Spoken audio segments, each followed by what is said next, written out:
பாடி நமது நேரக்கலை நூலகத்தினுடைய நூலக வாசல் வட்டத்தினுடைய 197வது கூட்டம் இப்பொழுது நடைபெற இருக்கிறது.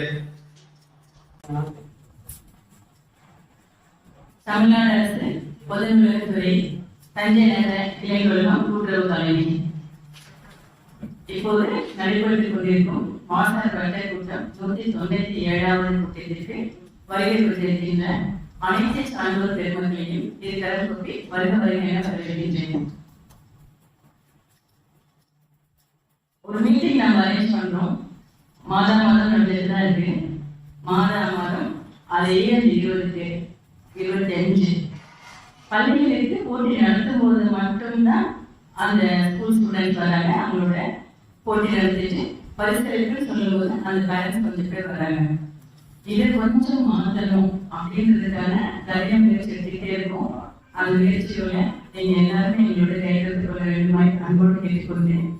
இவ்விழாவுக்கு வருகை புரிந்திருக்க அனைத்து சான்றோர் பெருமக்களையும் ஆக்சுவலா இப்ப நம்ம என்ன சொன்னோம்னா கொஞ்சம் எவ்வளவு நேரம் பண்ணலாமா பண்ணிட்டு அப்போ குழுல சீக்கிரம் போகணும் அப்படின்னு நினைக்கிறப்ப 4 மணிக்கு போகலாமா அப்படின்னு சொல்லிட்டு 4 மணிக்கு தான் தூங்கி எழுதிட்டு இருக்கோம்.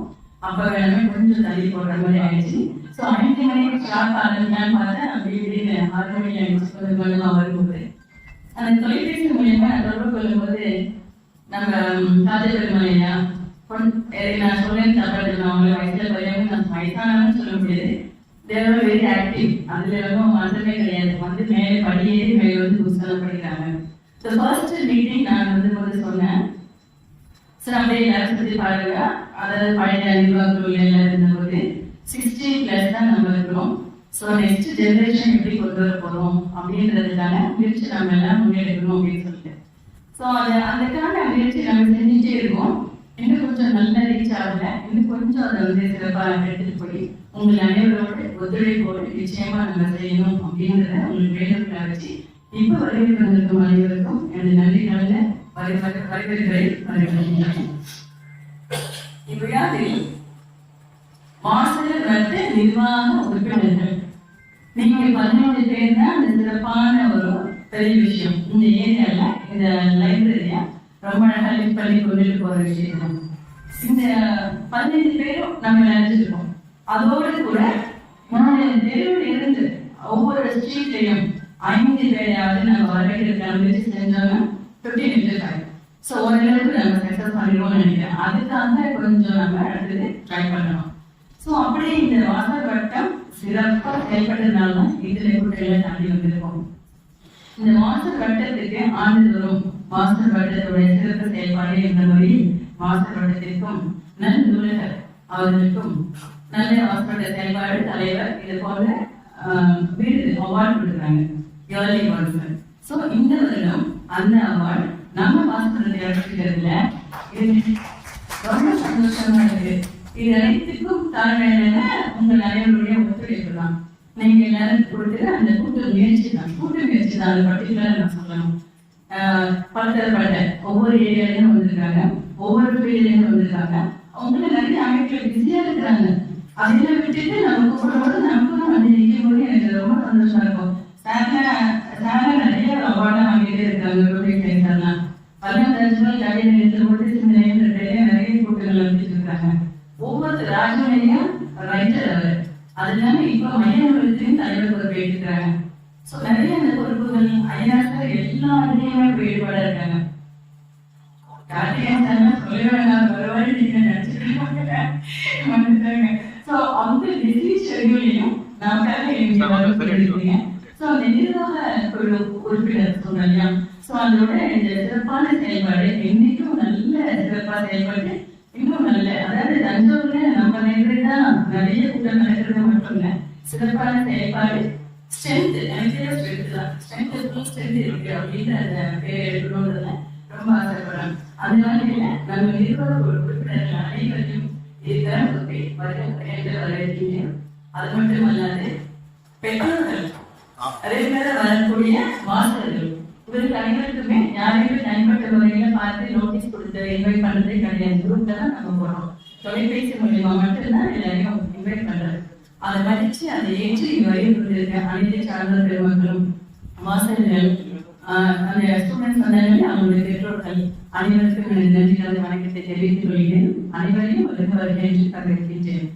நமக்கு ஒரு புரோட்டோகால் இருக்கு.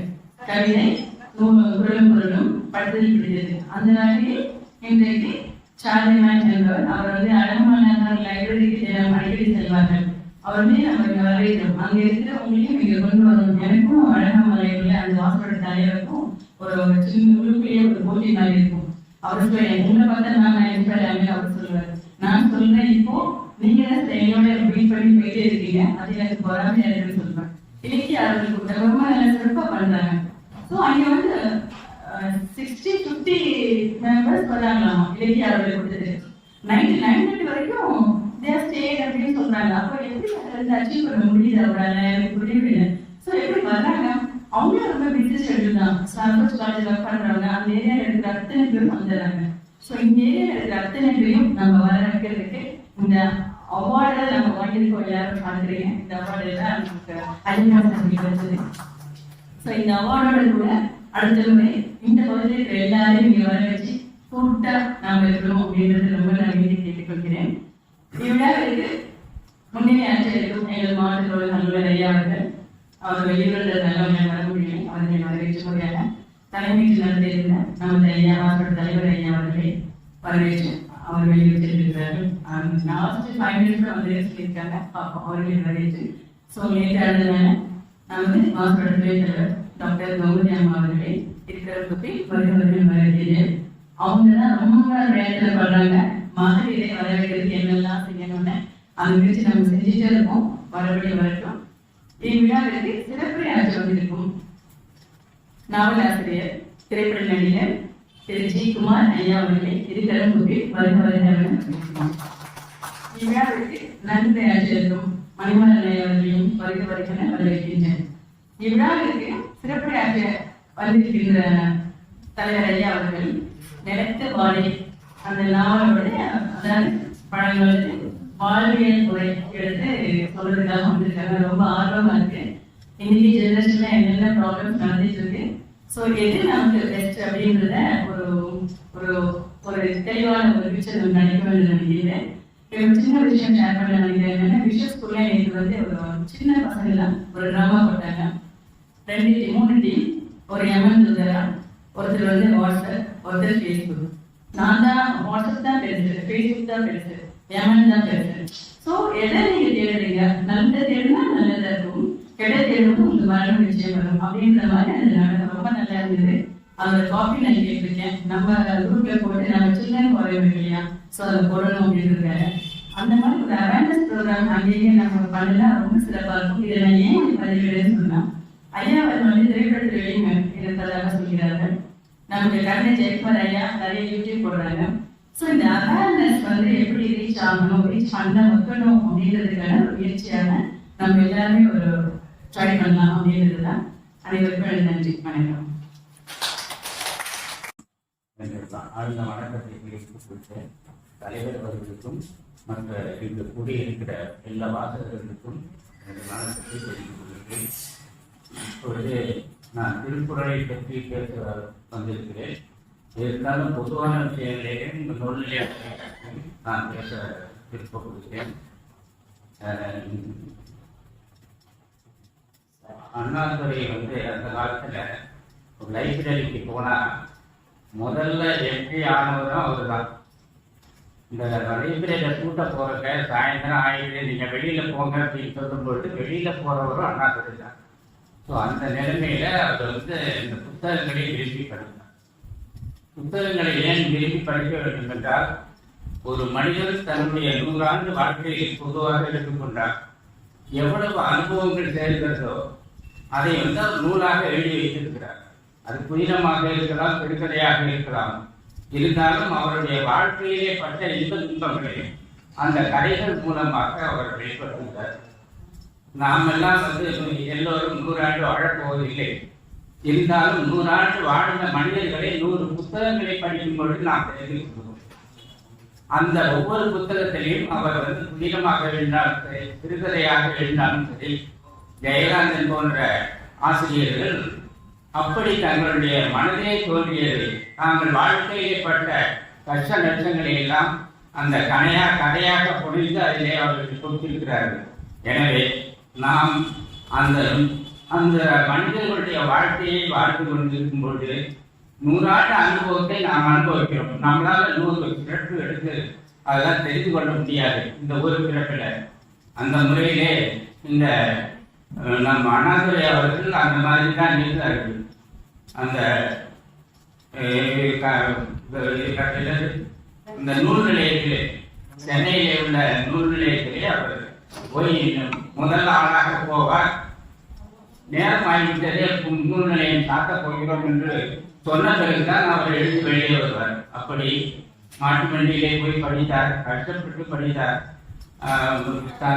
தன்னுடைய பேச்சாற்றலாலும் தன்னுடைய எழுத்தாற்றலாலும் பெரிய வாழ்வு வாழ்ந்து மறைந்த மகான் அண்ணாதுரை அவர்கள். அப்படி அவர் இந்த கட்சி என்று பேசவில்லை. அவர் எந்த நிறுவனத்தை எடுத்துக்கொண்டாலும் அதிலே அவர் இருந்தார். பச்சையப்பன் கல்லூரியிலே அவர் பேராசிரியராக இருந்தார். இருந்தாலும் அவர் படிப்பதற்கே ரொம்ப கஷ்டப்பட்டு போனார். SSLC-யே 2 முறை தேர்வு ஃபெயிலாக விட்டார் என்று சொல்லுவாங்க. அந்த நிலையில அவர் மாஸ்டர் டிகிரி வாங்கும் பொழுது 2வது வந்தார் ரேங்க்ல. அப்படியெல்லாம் அவர் வாழ்க்கையில் முன்னேறினார். அதுதான் மையத்துள் வாழ்வாங்கு வாழ்பவர் வானுரையும் தெய்வத்தில் வைக்கப்படும் என்று இன்றைய வகையில் நாம் ஒரு மனிதரை பேசுகிறேன் என்றார். அவர் வாழ்வாங்கு வாழ்ந்து சென்ற மனிதர். அப்படி இந்த திருவள்ளுவர் அந்த காலத்துல சொன்னதான் நான் இப்பவும் நம்ம பேசிட்டு இருக்கோம். அவரை பார்த்ததில்லை, போனதில்லை. எத்தனையோ 2000 வருஷங்களுக்கு முன்பு இருந்த வள்ளுவ பெருமானை நாம் இன்றும் நினைத்து பார்க்கிறோம். அப்படி பெரியவர்கள் இருந்த இந்த தமிழ்நாட்டுக்கு செய்த தொண்டு பெருந்தொண்டு. அந்த முறையிலே அவர்களுக்கெல்லாம் நாம் மிகவும் நன்றி கடன் பட்டவர்களாக இருக்கிறோம். அவருடைய வாழ்க்கையை நாம் ஒரு பாடப்புத்தகமாக எடுத்துக்கொள்கிறோம். ஒவ்வொரு மனிதனுடைய வாழ்க்கையையும் பாடப்புத்தகமாக அறிந்து பொழுது அவர்கள் விட்டு சென்ற எச்சம் என்று பெறார்கள். அந்த எச்சமாக்கிய புத்தகங்களை படித்து அவருடைய வாழ்க்கையை தெரிந்து கொள்ளலாம். ஏனென்றால் ஒவ்வொரு வாழ்க்கையும் நாம் வாழ முடியாது. ஒரு தடவை பிறவி பிறப்பு கிடைக்கிறது. அத்தனை பிறப்பிலே பிறந்த மனிதர்களுடைய வாழ்க்கையை நாம் படிக்கும் பொழுது, ஒரு நூலை எடுத்து படிக்கும் பொழுது அவர் என்ன வாழ்க்கையிலே கஷ்டங்களை அனுபவித்தார் என்பதை நாம் தெரிந்து கொடுக்கிறோம். அதனால பல வாழ்க்கையை நாம் வாழ முடியாத பரிதாபமான நிலையிலே இருக்கும் பொழுது அவ்வளவையும் நாம் தெரிந்து கொண்டு நம்முடைய வாழ்க்கையிலே அதை பயன்படுத்திக் கொள்கிறோம். அப்படி பெரியவர்கள் நமக்கு சென்று கொண்டார்கள். இவர் மட்டும் இல்லை, அண்ணா மட்டும் இல்லை, பெரியாரும் அதே போலதான் சுயமரியாதை இயக்கம் தந்து எல்லாம் அவர் ஜனங்களுக்கு நீ சிந்தித்துப்பார் என்றுதான் சொன்னார். அரிஸ்டாட்டில் பிளாட்டோ எல்லாம் நீ உன்னையே நீ அறிவாய், நீ உன்னையே நீ உள்ளே பாரு அப்படின்னு சொல்லிதான் சொன்னார்கள். யார் சொல்றதையும் நம்பாதீங்க. எப்பொருள் யார் கேட்டு அப்பொருள் மெய்ப்பொருள் காண்பது அறிவு. நீ உன் புத்தியை உபயோகப்படுத்தி அவன் சொல்றது சரியா தப்பா அப்படிங்கிறத மெய்ப்பொருள் காண்பது. எப்பொருள் எத்தனை ஆயினும் அப்பொருள் மெய்ப்பொருள் காண்பது அறிவு என்று வள்ளுவர் சொல்லுவார். அந்த நிலையிலே நாம் இந்த நூல்களை படிக்க வேண்டும். ஒரு வாழ்க்கையை தெரிந்து கொள்ள வேண்டும். ஒரு மனிதன் பட்ட கஷ்டங்களை பற்றி கொள்ள வேண்டும். எல்லாம் நம்முடைய ஒரு வாழ்க்கையிலே மட்டும் நாம் அனுபவித்து தெரிந்து கொள்ள முடியாது. அதனால பல மனிதர்களுடைய அனுபவங்களை, பல நூல்களை படிப்பதன் மூலம் நாம் அறிந்து கொள்ள வாய்ப்பு இருக்கிறது. அதை நன்றாக பயன்படுத்திக் கொள்ள வேண்டும். இந்த வாழ்க்கை ஒரு முறைதான் கிடைக்கும். அதை வீணாக்கி விடாமல் நாம் அறிவு திறனை மேற்கொள்ள வேண்டும். அறிவுத்திறன் மட்டுமல்ல, மக்களோடு எப்படி பழக வேண்டும், எப்படி பண்புடன் இருக்க வேண்டும், எப்படி நாம் பொதுநல வாழ்க்கையிலே நாம் நம்மளுடைய ஒத்துழைப்பை கொடுக்க வேண்டும். இவை எல்லாவற்றையும் நாம் தெரிந்து கொள்ள முடியும். அந்த நிலையிலே இந்த சிறிய வாய்ப்பு கிடைத்த தலைவர் அவர்களுக்கும் மற்றவர்களுக்கும் என்னுடைய சான்றோர்கள் முதலாகிய உங்கள் அனைவருக்கும் முதல்வர் எனக்கு நன்றியை தெரிவித்துக் கொள்கிறேன். படித்ததில் பிடித்தது சொல்றப்ப நான் சோதனை பாரதியாரை பற்றி தான் சில விஷயங்கள் சொல்ல ஆரம்பிக்கிறேன்.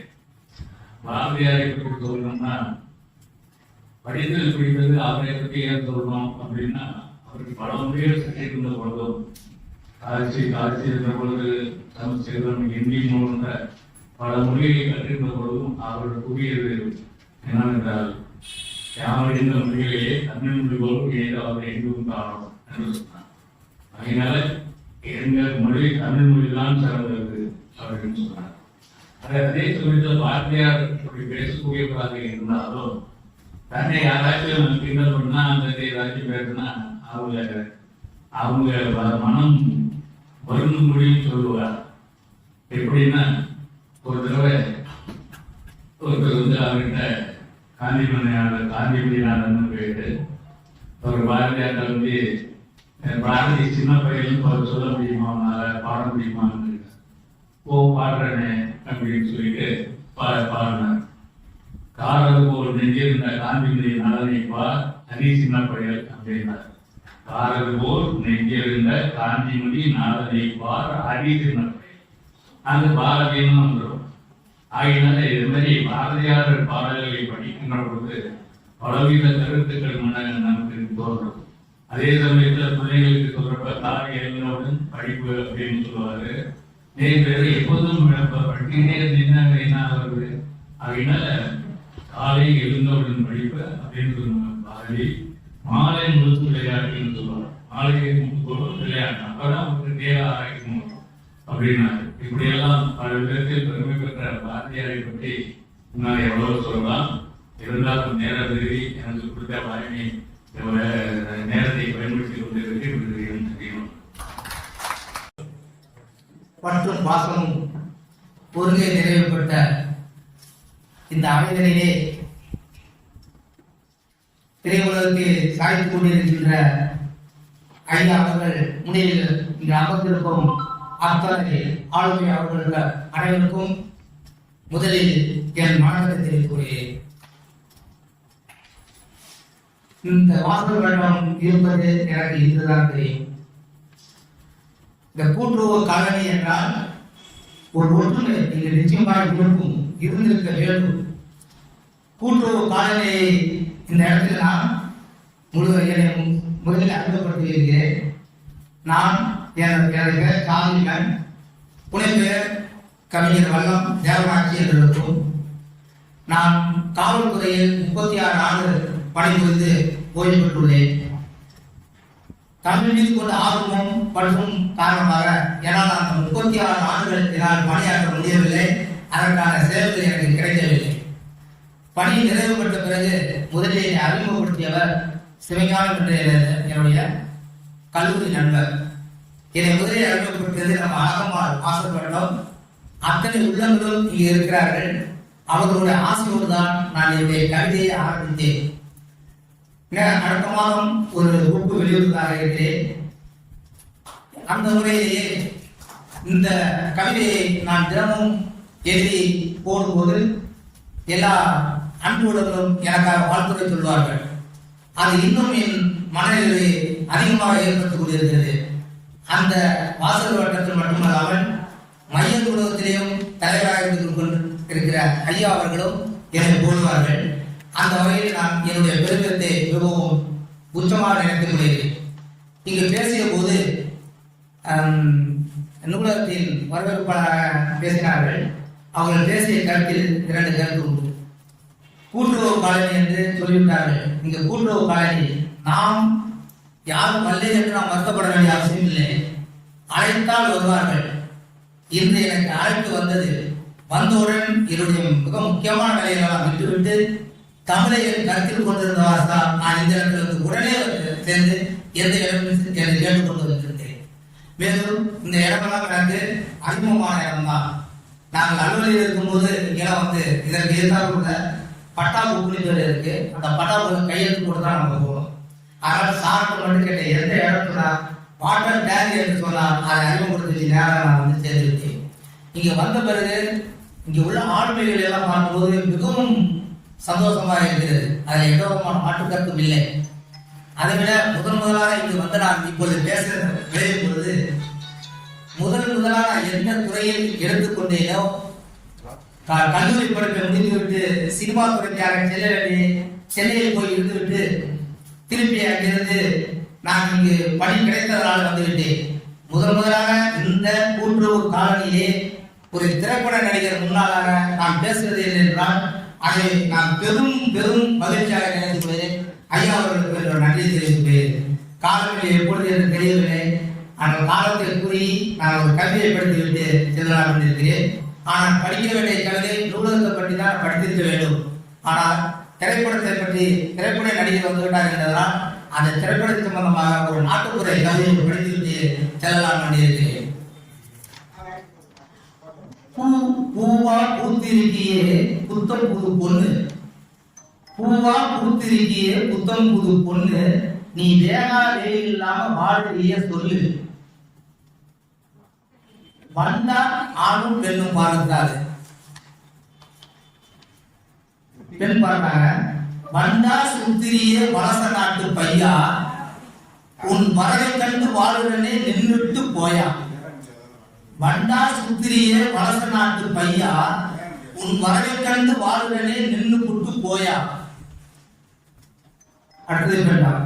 மாமன் மதிச்சு வாரன் மல்லு கட்டாத நீயும், மாமன் மதிச்சு வார மல்லு கட்டாத நீயும், மறுபொழுது வாங்கி வந்தே வச்சு விடவா நானும், மறுபொழுது வாங்கி வந்தே வச்சு விடவா நானும். அதுக்காக சொல்றாங்க. சேதி சொன்னது போதும் என்னை சேர்த்துக்க நான் மாறேன், சேதி சொன்னது போதும் என்னை சேர்த்துக்க நான் மாறேன், நீ போனாங்கி சொல்வது போல என்னை மயக்கி வந்து போற, நீ போனாங்கி சொல்வது போல என்னை மயக்கி வந்து போற.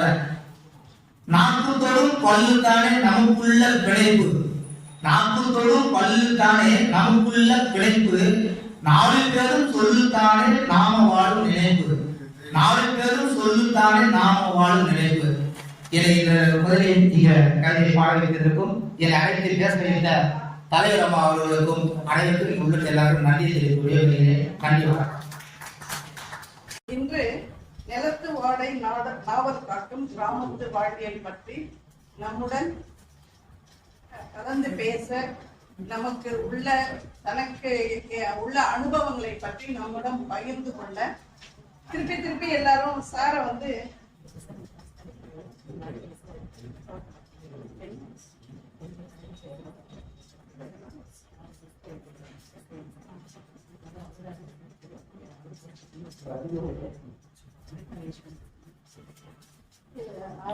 சாரை பத்தி பேசுறப்ப, நம்மளுடைய சிறப்பு பேச்சாளரை பத்தி பேசுறப்ப திரைப்பட நடிகர்னு தான் எல்லாருமே அடிக்கோடி பேசணும். அவருடைய பெரிய ஆளுமை, அவர் ஒரு எழுத்தாளர், நாவல் எழுதுற அளவுக்கு ஒரு ஆளுமை தன்மை உள்ளவர். அவர் திரைப்பட நடிகர்கள் அடுத்தவங்க எழுதி கொடுத்துதான் பேசுவாங்க.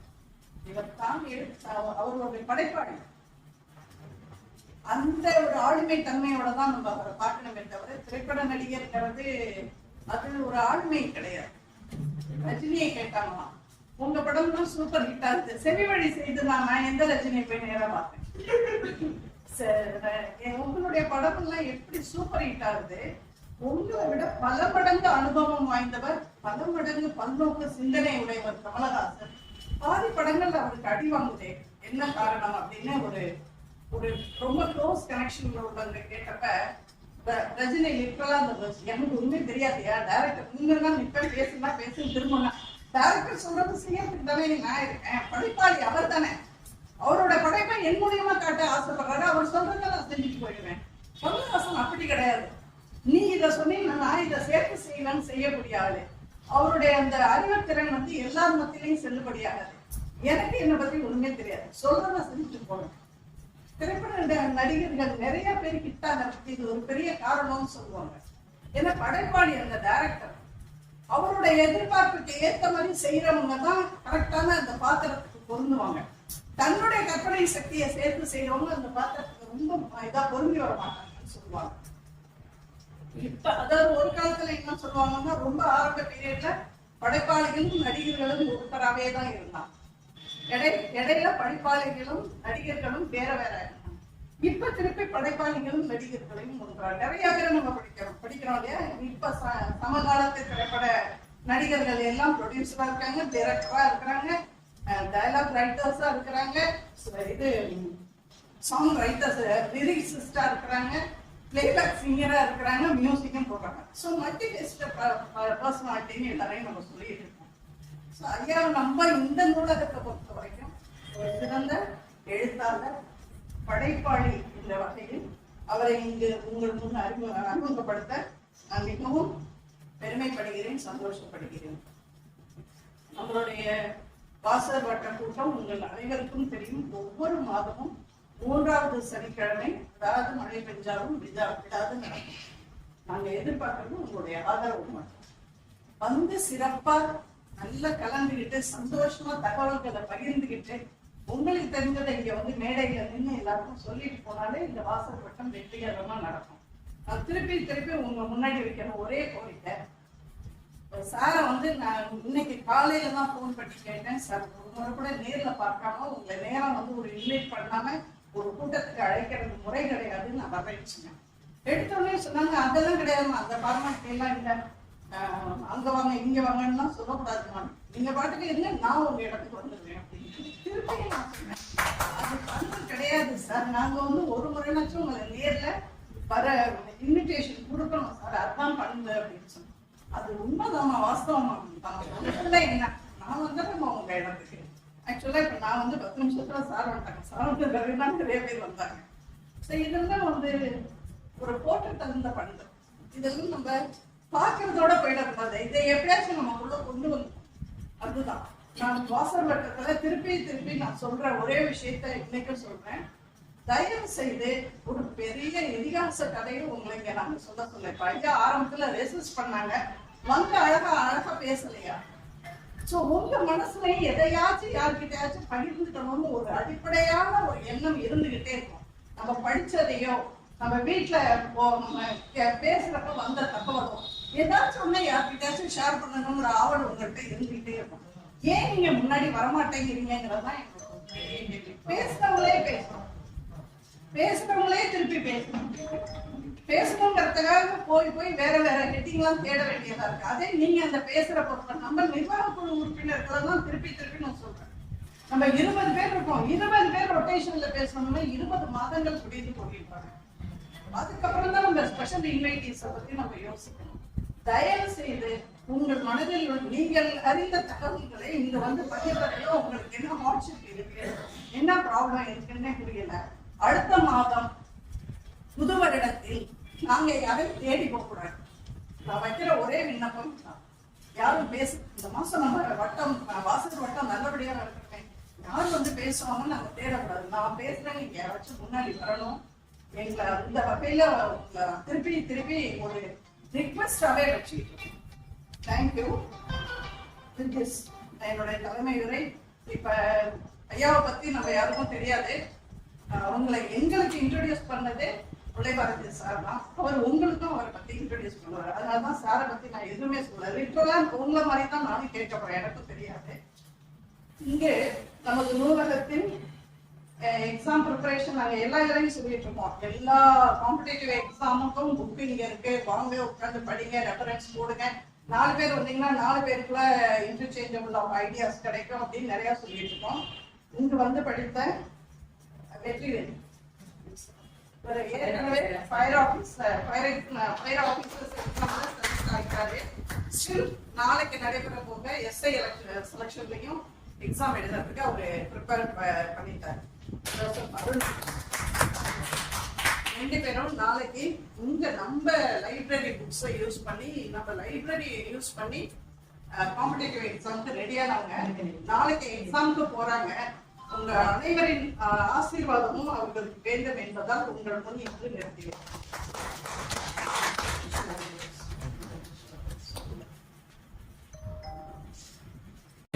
இனிய மாலை வணக்கம்.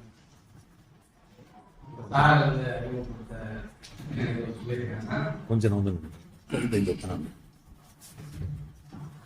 கடந்த மார்ச் 2ஆம் தேதி திரைப்பட இயக்குனர் ராசி மணிவாசகனே எனக்கு ஃபோன் பண்ணார். ஃபோன் பண்ணி இந்த மாதிரி என்னுடைய நண்பர் ஒருத்தர் ஒரு நாவல் எழுதுறாரு, அதை நீங்கள் வந்து புத்தகமாக போட்டு தரணும் அப்படின்னு சொல்லி சொல்றாரு. சரி வாங்க அப்படின்னு சொல்லி சொல்றாரு. சொன்னாம அப்போ இவர் வந்து நந்தன் தத்துக்குடி இயக்குனர் சரவணனோட புதிய திரைப்படத்தில் அரசியல்வாதி இடத்துல நடிச்சிட்டு இருக்காரு. அந்த நடிச்ச உதவியோட அந்த வேஷ்டி சட்டை கரை வேஷ்டியோட இவரோட ராசி மணிவாசகன் வந்துட்டு நான் இவருக்கு வந்து ஏப்ரல் 2 ஒரு பிறந்த நாள் வந்து அந்த பிறந்த நாள் அன்னைக்கு நாங்கள் வந்து ஒரு நூலை வந்து அவர் ரிலீஸ் பண்ணிக்கிறாரு. அதுக்கு நான் அட்டையை ரெடி பண்ணிட்டேன் அப்படின்னு நிலத்து வாடகைன்னு சொல்லிட்டு நான் அவரோட அட்டையை காமிச்சிட்டு மேலே இருந்தாரு. சரி எல்லாம் இருக்கா அப்படின்னு கேட்டேன். இல்லைங்க 10 சாப்டர் எழுதிருக்காரு, மீதி இனிமேல் தான் எழுதி கொடுப்பாரு அப்படின்னு. நான் வந்து அதாவது சொல்லக்கூடாது, எப்பவுமே பிஸியா இருக்கிறாங்க, வேலை எப்பவுமே நிறைய இருக்கும்.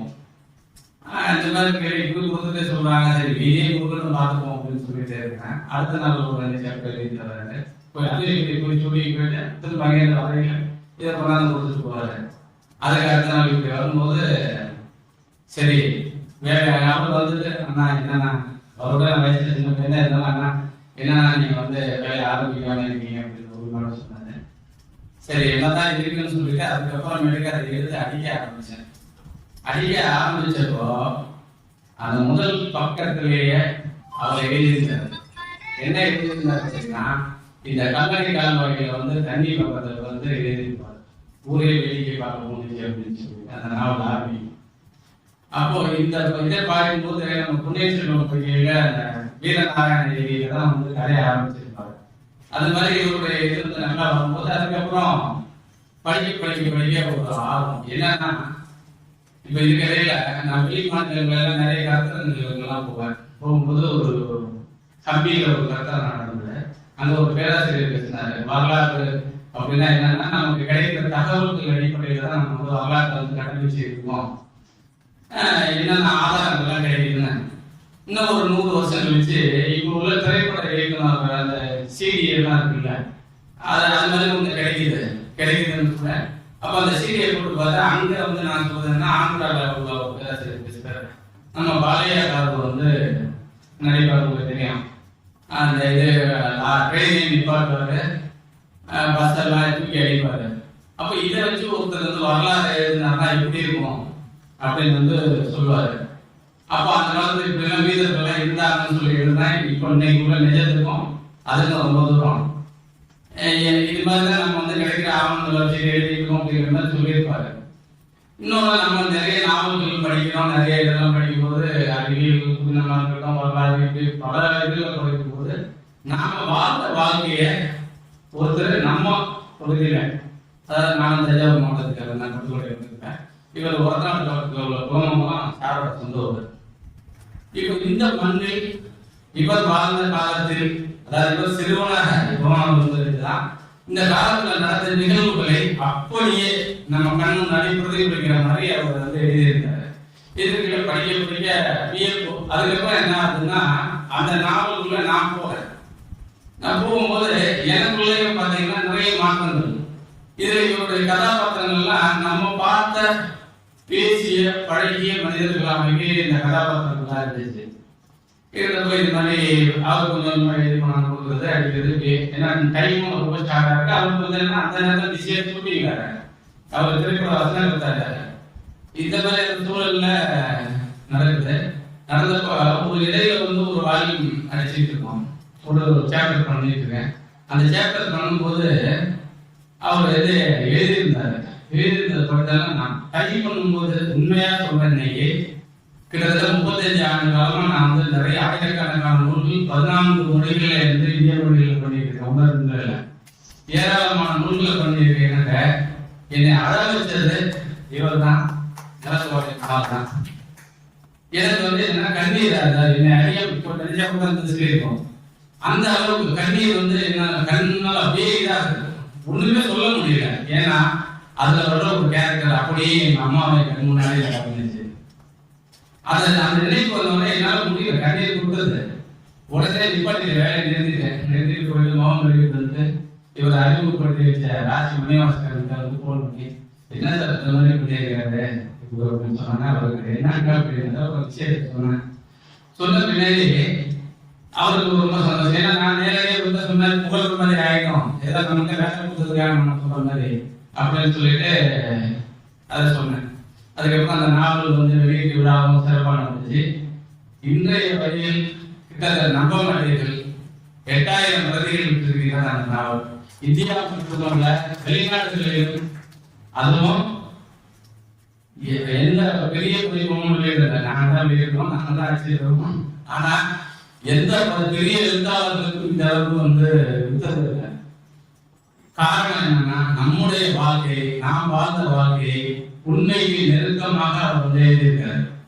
இப்ப சார் அதுக்கப்புறம் எழுதிதான் சார் வந்து கொஞ்சம் நம்ம கூட அறிமுகமானாரு. அதுக்கப்புறம் அவரை பற்றி எனக்கு தெரியுது. அவர் நிறைய நாடகங்கள் எழுதியிருக்காரு. இப்ப பெரிய கோயில அந்த ராஜராஜேஸ்வர நாடகத்தை இணைய இயக்குனர் பண்ணியாருந்தாங்க. நானும் போய் பார்த்தேன். அடுத்து இப்போ ஒரு திரைப்படத்துக்கு வசனகர்த்தாவா பல வேலைகள், அந்த வேலைகள்லாம் முடிச்சு தம்பிகள்லாம் முடிச்சுட்டு வந்திருக்காரு. சரவணன் படத்துல நம்ம சீமானோட எதிர்பார்த்துமா நடிச்சிருக்காரு. அரசியல்வாதியா நடிச்சு இப்போ கொஞ்சம் பாடல்கள்லாம் நிறைய எழுதியிருக்காரு. அந்த வகையில இன்னைக்கு நிறைய பேர் வந்து என்ன புத்தகம் போட்டா 100 காப்பி வைக்குமா 200 காப்பி வைக்குமான்னு சந்தேகப்பட்டு இருக்கிற காலகட்டத்தில் ஒரு நாவலை போட்டு 8000 பிரதிகள், அதாவது 10,000 பிரதிகளை நோக்கி போய் கொண்டிருக்கின்ற நிலத்துவாடை நாவலோட ஆசிரியர் தான் குமார் சார். இப்ப அந்த நாவலை பற்றி, அந்த நாவல் வந்து நிறைய விஷயங்களை நம்ம வாழ்ந்த வாழ்க்கையை வந்து நம்ம கண் முன்னாடி அழகா, அதுல என்ன இல்லை விவசாயம் இருக்கு, எல்லா அறிவியல் இருக்கு, எல்லாத்துக்கும் தெளிவா அவர் வந்து விளங்கியிருக்காரு. அந்த நாவல் வந்து நிறைய பேர் படிச்சு பாராட்டி இருக்காரு. இன்னும் சொல்ல போனா ஒரு பிரபலமான யூடியூபோட ஸ்மைல் மீடியா அப்படிங்கிற ஒரு இதுல இது பண்ணிட்டு இருக்காரு. அந்த பக்கத்தை நீங்க வந்து ஃபாலோ பண்ணி பார்த்தீங்கன்னா எவ்வளவு பேர் இந்த நாவல் படிச்சிருக்காங்க, எவ்வளவு பேர் வாங்கியிருக்காங்க, எவ்வளவு பேர் அவங்களோட பின்னோட்டங்களை சொல்லியிருக்காங்கன்ற தகவல்லாம் உங்களுக்கு தெரியும். அதனால அவருடைய படைப்பின் வாயிலாக தான் நான் அவரை அறிஞ்சேன். எனக்கும் அவருக்குமான தொடர்பு மார்ச் 2000 அதுக்கு முன்னாடி அவருக்கு தெரியாது. ஆமா, அதனால அவர் கல்லூரி படிப்பு முடித்துட்டு அயல்நாடுகளில் பணி செஞ்சவர். அவரோட 2 பையன்கள் வந்து வெளிநாடுகளில் பணியாற்றி கொண்டிருக்கிறார்கள். அவங்க துணைவரோட சேர்ந்து இவர் நிறைய ரீல்ஸ் போடுறாரு, சமூக கருத்துக்களை உள்ளடக்கிய அளவில் ரீல்ஸ் போடுறாரு. அது பல்லாயிரக்கணக்கான பார்வையாளர்களை கடந்து போயிட்டு இருக்கு. அதோட இவருடைய இந்த நாவல், அவர் எழுதிய முதல் நாவல், எந்த ஒரு பெரிய எழுத்தாளருக்குமா இல்லாத வகையில் ஓபனிலே இவருடைய சக்சஸ் இருந்த அவருக்கு வெற்றியை வந்து கொடுத்தது. அவர் உடல் வாய்ந்த நிலத்துவாடை குமார் சார் அவர்களை அறிமுகப்படுத்தியதிலே மிகுந்த மகிழ்ச்சி இருக்கு. இந்த வாய்ப்பை எனக்கு வழங்கிய கூட்டுறவு தலைவர் அம்மா அவர்களுக்கும் நன்றி கூறி அப்படியே தஞ்சை நகர கூட்டுறவு காலனி நகர இளைஞர்கள் நடக்கின்ற 197வது வாசிப்போர் வட்டத்தினுடைய பொதுக்கூட்டத்திற்கு வரவேற்புரையாற்றிய நூலகர் மதிப்புக்குரிய சகோதரிகளுக்கும் தலைமையை நடத்தி கொண்டிருக்கின்ற மதிப்புக்குரிய சகோதரிகளுக்கும், மேலும் என்னை அறிமுகப்படுத்திய முல்லை பாரதி பேருந்துடைய உரிமையாளர், பன்முகத்தவர், 10 மொழிகளில் தட்டச்சு செய்யக்கூடிய திறமையாளர், நான் பார்த்து வியந்த ஒரு மனிதர் அண்ணன் ராமமூர்த்தி அவர்களுக்கும், என்னோடு இணைந்து பணியாற்றி கொண்டிருக்கின்ற சான்றவர்களுக்கும், மேலும் வருகை கொண்டிருக்கின்ற இலக்கிய ஆர்வலர்களுக்கும் ஆளுமைகளுக்கும், மற்றும் இந்த கூட்டுறவு கிளை நூலகம் வந்து அவார்டு வாங்கியிருக்கிறது, பிரைஸ் வாங்கியிருக்கிறது, சிறந்த நூலகமாக பிரைஸ் வாங்கியிருக்கிறது. ரொம்ப மகிழ்ச்சியாக இருக்கிறது. இந்த நூலகத்தில் பணியாற்றுகின்ற அனைத்து அலுவலர்களுக்கும் ஊழியர்களுக்கும் இதயமார்ந்த மாலை வணக்கத்தை தெரிவித்துக் கொள்கிறேன். நீங்க கவலைப்பட வேண்டாம், நான் அதிக நேரம் பேச போவதில்லை. என்றால் நீங்க என்னடா எப்படா முடிப்பான்னு நினைக்கிறது முன்னாடியே எனக்கு தலையை வலிக்கிறது. எனக்கு 4 நாளா ஜுரம், அதனால வந்து மூச்சு பொருட்கள் ஆலையை அடைச்சி வந்திருக்கேன். வராமல் கவலைப்படாதுங்க. எனக்கு இருக்கிற தலைவலி என்னை சீக்கிரம் விடுபடி கொடுக்கும் என்பதை உங்களுக்கு முதல் செய்தியாக சொல்லிக்கிறேன். முதலில் என்னை அறிமுகப்படுத்திக் கொள்கிறேன். நான் ஒரத்தநாடு வட்டத்தில் குளமங்கலம் என்கிற ஒரு கிராமத்தில் ஒரு விவசாய சிறுகுடி பிறந்த 1965 பிறந்தேன். இந்த எழுத்து இந்த சக்கை வந்து எனக்கு எப்படி எனக்கு கிடைச்சதுங்கிறத அவங்கள்ட்ட பகிர்ந்துக்கிட்டாங்க. அடுத்த மீட்டிங்ல இங்க இருக்கிறவங்க யாரையோ எழுத்தாளராக நான் உங்களை வந்து சந்திக்க முடியும். இதுல என்னன்னா உணர்ந்த ஒரு விஷயம் என்னன்னா, வாழ்ந்தவர்கள் மத்தியில் வாழ்வியலை பத்தி பேச போறோமே, அவங்களுக்கு தெரியாத நம்ம என்னத்தை பேச போறோம் அப்படிங்கிற மாதிரி எல்லா தாரையும் பார்த்து எனக்கு எண்ணம் வந்தது. அப்புறம் தான் சரி பரவாயில்ல, அவர்கள் மத்தியும் பேச வைத்தது இந்த நிலத்து வாடிக்கையில் நாமெல்லாம் என் மனசுக்கு ஒரு தைரியத்தை வளர வச்சு கொண்டிருந்தேன். இடையில 2 நண்பர்கள் வந்தார்கள். வயசு சொல்லுவாங்க, ஒரு பையனும் இன்னொரு பையனும் வந்தாங்க. சரி இவங்க வந்து எனக்கு வந்து 100% டெம்பா இருந்துச்சு. ஊசி போடுறது மாதிரி எனக்கு வந்தது. ஏன்னா அவங்களுக்கு 4 விஷயங்களை நான் சொன்னாக்க அதுல இருக்கிற அந்த வயசு வேலை பார்க்கறது வயசு நூல் எழுதலாம். அவங்க எப்படி பணியாற்றுகிறார்கள், எந்தெந்த ஆபத்து காலங்களில் எப்படி அவர்கள் இயங்குகிறார்கள் கூட எழுதலாம். இந்த மாதிரி என்னுடைய உரையை வந்து எழுத வேண்டும் என்ற எண்ணத்தில் இருக்கிறவர்களுக்கு பயனுள்ளதாக இருக்க வேண்டும் என்று பேசலாம் என்றுதான் சின்ன நாட்கள் பிடிச்சதான் வந்தேன். இல்லைன்னா எங்களுக்கு பேச போனா பெரிய காலேஜெல்லாம் பேசியிருக்கேன். பேச போனா ஒரு அவுட்லைன் வச்சிருப்பேன். இப்போ கையெல்லாம் பாருங்க, சீட்டெல்லாம் செய்ய மாட்டேன். ஒரு அவுட்லைன் வச்சுட்டு அந்த மாதிரியே பேசினேன். எனக்கு உடனே சரியில்லாதான் நான் அவரை பேச சொன்னேன். இல்லை நீங்க வாங்க, நீங்க ஏதோ 4 வார்த்தை பேசுங்க அப்படிங்கிற மாதிரி சொன்னாரு. சரி பரவாயில்ல பண்ணிடுவோம் அப்படிங்கிறதுக்காக வந்தேன். என் சிறு வயதிலேயே இந்த எழுத்தாளர் எனக்கு இருந்தது. எப்படின்னா எனக்கு 6வது 7வது படிக்கும் போது நான் என்ன பண்ணுவேன்னாங்க, நான் ஒரு எலிமெண்டரி ஸ்கூல்ல தான் படித்தேன். ஊர்லாம் அந்த ஊர்ல வந்து 8வது வரைக்கும் தான் இருந்தது. அப்போ உள்ள பெண்கள்லாம் பார்த்தீங்கன்னாக்க 5வது வரைக்கும் தான் படிப்பாங்க. பசங்க வந்து 30 பேர் படிச்சா 8வது வரைக்கும் ஒரு 20 பேர் படிப்பாங்க. ஒரு 10 பேர் 10வதுக்கு அடுத்த ஊருக்கு போவாங்க. அந்த 10 பேர் 10வது 8 பேர் வெளியா போயிடுவாங்க. அதுல 2 பேர் தான் காலேஜுக்கு போவாங்க. அந்த காலேஜ் போறவங்க ஒருத்தன் முடிக்க மாட்டான், ஒருத்தன் முடிப்பான். அதுல நான் ஒருத்தன் முடிச்சதுல நான் ஒருத்தன். அது மாதிரி நான் படித்துக் கொண்டிருக்கிற காலையில் நான் வந்து கரும்பலகையில் இருக்குல்ல, ஸ்கூல் கரும்பலகை வெளியில ஒரு பலகை இருக்கும். இந்த விடுமுறை அப்படிலாம் போடுவாங்க. ஸ்கூல்ல 8வது 7வது படிக்கும் போது ஏதாச்சும் ஒரு கவிதை எழுதி போடுவேன். எனக்கு தெரிஞ்சது அது நல்லா இருக்கு நல்லா இல்லைன்னா எனக்கு தெரியாது. ஒரு கவிதை எழுதி போடுவாங்க. யாராவது வார்த்தையெல்லாம் கேட்பாங்க. அடிப்பாருன்னு சொல்லி யாரும் நல்ல சார்ந்து சொல்லிடுவாங்க. ஆனால் அது நல்லா இருக்குன்னு பாராட்டுதான் நான் தான் எழுதுனேன் அப்படிங்கிற மாதிரி சொல்லுவேன். அந்த காலகட்டங்களில் பார்த்தீங்கன்னா அப்பெல்லாம் நான் இந்த ஊரெல்லாம் வந்து தாரோடலாம் கிடையாது, மண் ரோடு, அதுக்கு பிறகு கப்பி ரோடு தான் வந்துச்சு. அப்புறம் நான் ஒரு 8வதுலேருந்து 9வது படிக்கும் போது 6 கிலோமீட்டர் டெய்லி நடந்து போனேன். அப்போ போகும்போது தார் ரோடு போட்டிருந்தாங்க. அந்த தார் ரோடு போறது அவ்வளவு சந்தோஷமா இருந்துச்சு எனக்கு. காலையில சாப்பிட்டு போயிட்டு இரவு வந்துதான் என்னுடைய சாப்பாடு, மத்தியானம் தான் கிடையாது சாப்பாடு. ஏன்னா 8வது 9வதுலாம் மதிய உணவு இல்லை. 8வது வரைக்கும் ஊர்ல மதிய உணவு சாப்பிட்டேன். அந்த 9வது 10வது மதிய உணவு கிடையாது. வீட்ல இருந்து ஏதாவது 25 பைசா கொடுப்பாங்க. அது இடைவேளையில ஐஸ் வாங்கி சாப்பிட்டு அதோடய குடிச்சிட்டு பசியோடய வீட்டுக்கு வருவோம். ஏன்னா அந்த மாதிரி தான் நான் படித்தேன். அப்படி படிக்கும் போது என்ன பண்ணாங்க, தார் ரோடு போடுறது அந்த அந்த பிளாக் போர்டு மாதிரி இருந்துச்சு அந்த தார் ரோடு.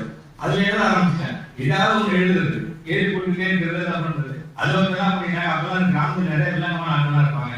அதுல வந்து என்ன அப்படின்னா சரஸ்வதி கணேசன் கூட்டு எழுதி போட்டாங்க தார் ரோட்ல பெருசா. பார்த்தா இந்த மாதிரி தார் ரோட்ல எழுதுறது வந்தா எழுதுவான்னு சொல்லி என்ன பிடிச்சி வச்சுக்கிறாங்க. எங்க ஊரு பஞ்சாயத்து ஒருத்தர் அவர் பிடிச்சி கேட்டுக்கிட்டு இருக்கேன், நீதான் எழுதுது. ஆனா நான் இவெல்லாம் எழுத மாட்டேன், அந்த மாதிரி எனக்கு பழக்கம் இல்லை. யாரோ எழுதிட்டாங்க, அது நான் தார் ரோட்லயே நான் எப்போதும் எழுதி போட்டு போறதுனால நீங்க அந்த மாதிரி நினைக்கிறீங்க. பாடத்துல எழுதி போடுவாங்க. அது ஏன் எழுதுன்னு எனக்கு இப்பதான் புரியுது. ஏன்னா என்னை வந்து ஒரு 60-50 நாடுகள் என்னை வந்து ஒரு 70 லட்சம் பேர் ஃபாலோ பண்றாங்க. நான் அன்று எழுதிய தார் ரோட்லயும் அந்த பிளாக் போர்டையும் எழுது அந்த எழுது என்னை இன்று வந்து ஒரு 50 நாடுகள் இருக்குன்னு நினைக்கிறேன். சரியா கணக்கு வரல. ஒரு 50 நாடுகள் என்னை ஃபாலோ பண்றாங்க. ஒரு 7 லட்சம் பேர் என்னை ஃபாலோ பண்றாங்க. அந்த மாதிரி நான் வந்து இந்த முடிச்சுட்டு இந்த எழுத்து ஆர்வம் எனக்கு எப்படி வந்து பாத்தீங்கன்னாக்க ஒரு 10th முடிக்கிறேன். அப்ப எனக்கு 15 வயசு முடியுது. அந்த 15 வயசு முடியும் போது எங்க ஊர்ல ஒரு பெரிய ஊர் தான். அந்த ஊர்ல ஒரு 5 தெரு இருக்கும். 5 தெருவில் திருவிழா கொடுப்பாங்க. பாத்தீங்கன்னா முதல் திருவிழா பாத்தீங்கன்னா வள்ளி திருமண நாடகமா இருக்கும், ஒரு பிராண நாடகம். 2வது நாள் பாத்தீங்கன்னா வள்ளி திருமண நாடகம். 3வது நாள் பாத்தீங்கன்னா வள்ளி திருமண நாடகம். டெய்லியும் பக்குவம் மட்டும் தான் மாறுவாங்க, ஒரே கதை தான். எனக்கு அப்பயே எனக்கு ஒரு எண்ணம் வந்தது, தினமும் வந்து வள்ளி திருமணம் பாக்குறாங்க, தினமும் வந்து இதான் பாக்குறாங்க. அவங்க வந்து பெரிய கருத்தையும் சொல்றது இல்லை, ஏதோ வந்து காமத்தை பத்தியும் முக்கியமா படிக்கும்போது பப்புன்னு வரும்போது எழுதி கொடுத்து கொடுப்பாங்க. அவன் வந்து தப்பா பேசுவான். அதைத்தான் ரசிக்கிற மக்களாக இருந்தது. எனக்கு அப்போ ஒரு விஷயம் நாங்கள் தென்பட்டது, இந்த நாடகங்களை பார்த்ததுக்கு சமூக நாடகங்கள் நம்ம எழுதுனா என்ன அப்படிங்கிற மாதிரி. எங்க ஊர்ல ஒருத்தர் ஆண்டியை ஒருத்தர் ஒரு கட்சிக்கிறவங்களும் முக்கியமான இருந்தார். அவர் ஒரு நாடகம் போட்டாரு. அவர் என்ன பண்ணாரு, அவர் சமூக நாடகம் எழுதி போட்டாரு. போடும்போது அவர் என்ன பண்றாரு, ஒரே நாடகத்தை 5 வருஷம் போடுறாரு. அவன் வள்ளி திருமணத்துக்கு அங்கே என்ன கேஸ் இருக்கு. அது பள்ளித்திரவிலே பார்த்துட்டு கொள்ளாம இருக்கு அப்படின்னு சொல்லிட்டு, அதான் இருந்தாலும் அவருடைய நாடகத்தை ஒரு முன்னுதாரணம் எடுத்துக்கொண்டு அந்த நான் எழுத தொடங்கின நாடகம் முதல் நாடகமே மிகப்பெரிய வெற்றி. சாதி பெட்டு அப்படிங்கிற ஒரு நாடகம் எழுதினேன். அது சாதியை பற்றி கிடையாது, ஒரு சமூகத்துக்குள்ள இருக்கிற ஒரு பழக்க வழக்கங்களுள்ள இருக்கிற வேறுபாடுகளுக்குள்ளே கொண்டு கொடுக்க மாட்டாங்க. அதை வச்சு ஒரு நாடகம் போட்டாங்க. எங்க ஊர் விஓ போலீஸ் ஸ்டேஷன்ல போய் பெடிஷன் கொடுத்துட்டு வந்தாரு. ஊருக்குள்ள சாதி பிரச்சனை உண்டு பண்ண போறாங்க. எனக்கு வயசு வந்து அப்போ 17 இருக்கும்னு நினைக்கிறேன். முதல் நாடகம் கொடுக்கும்போது நடிக்கிறாங்க, பெரிய பெரிய ஆள் காலேஜில் படிக்கிறாங்க, ஊர் பெரிய ஆள் நடிக்கிறாங்க. பழக்கி தான் நடிக்கணும். அது அவர் வந்து பார்த்தா இன்ஸ்பெக்டர் வந்து ராமினோட பிடிக்கிட்டு இருக்காரு.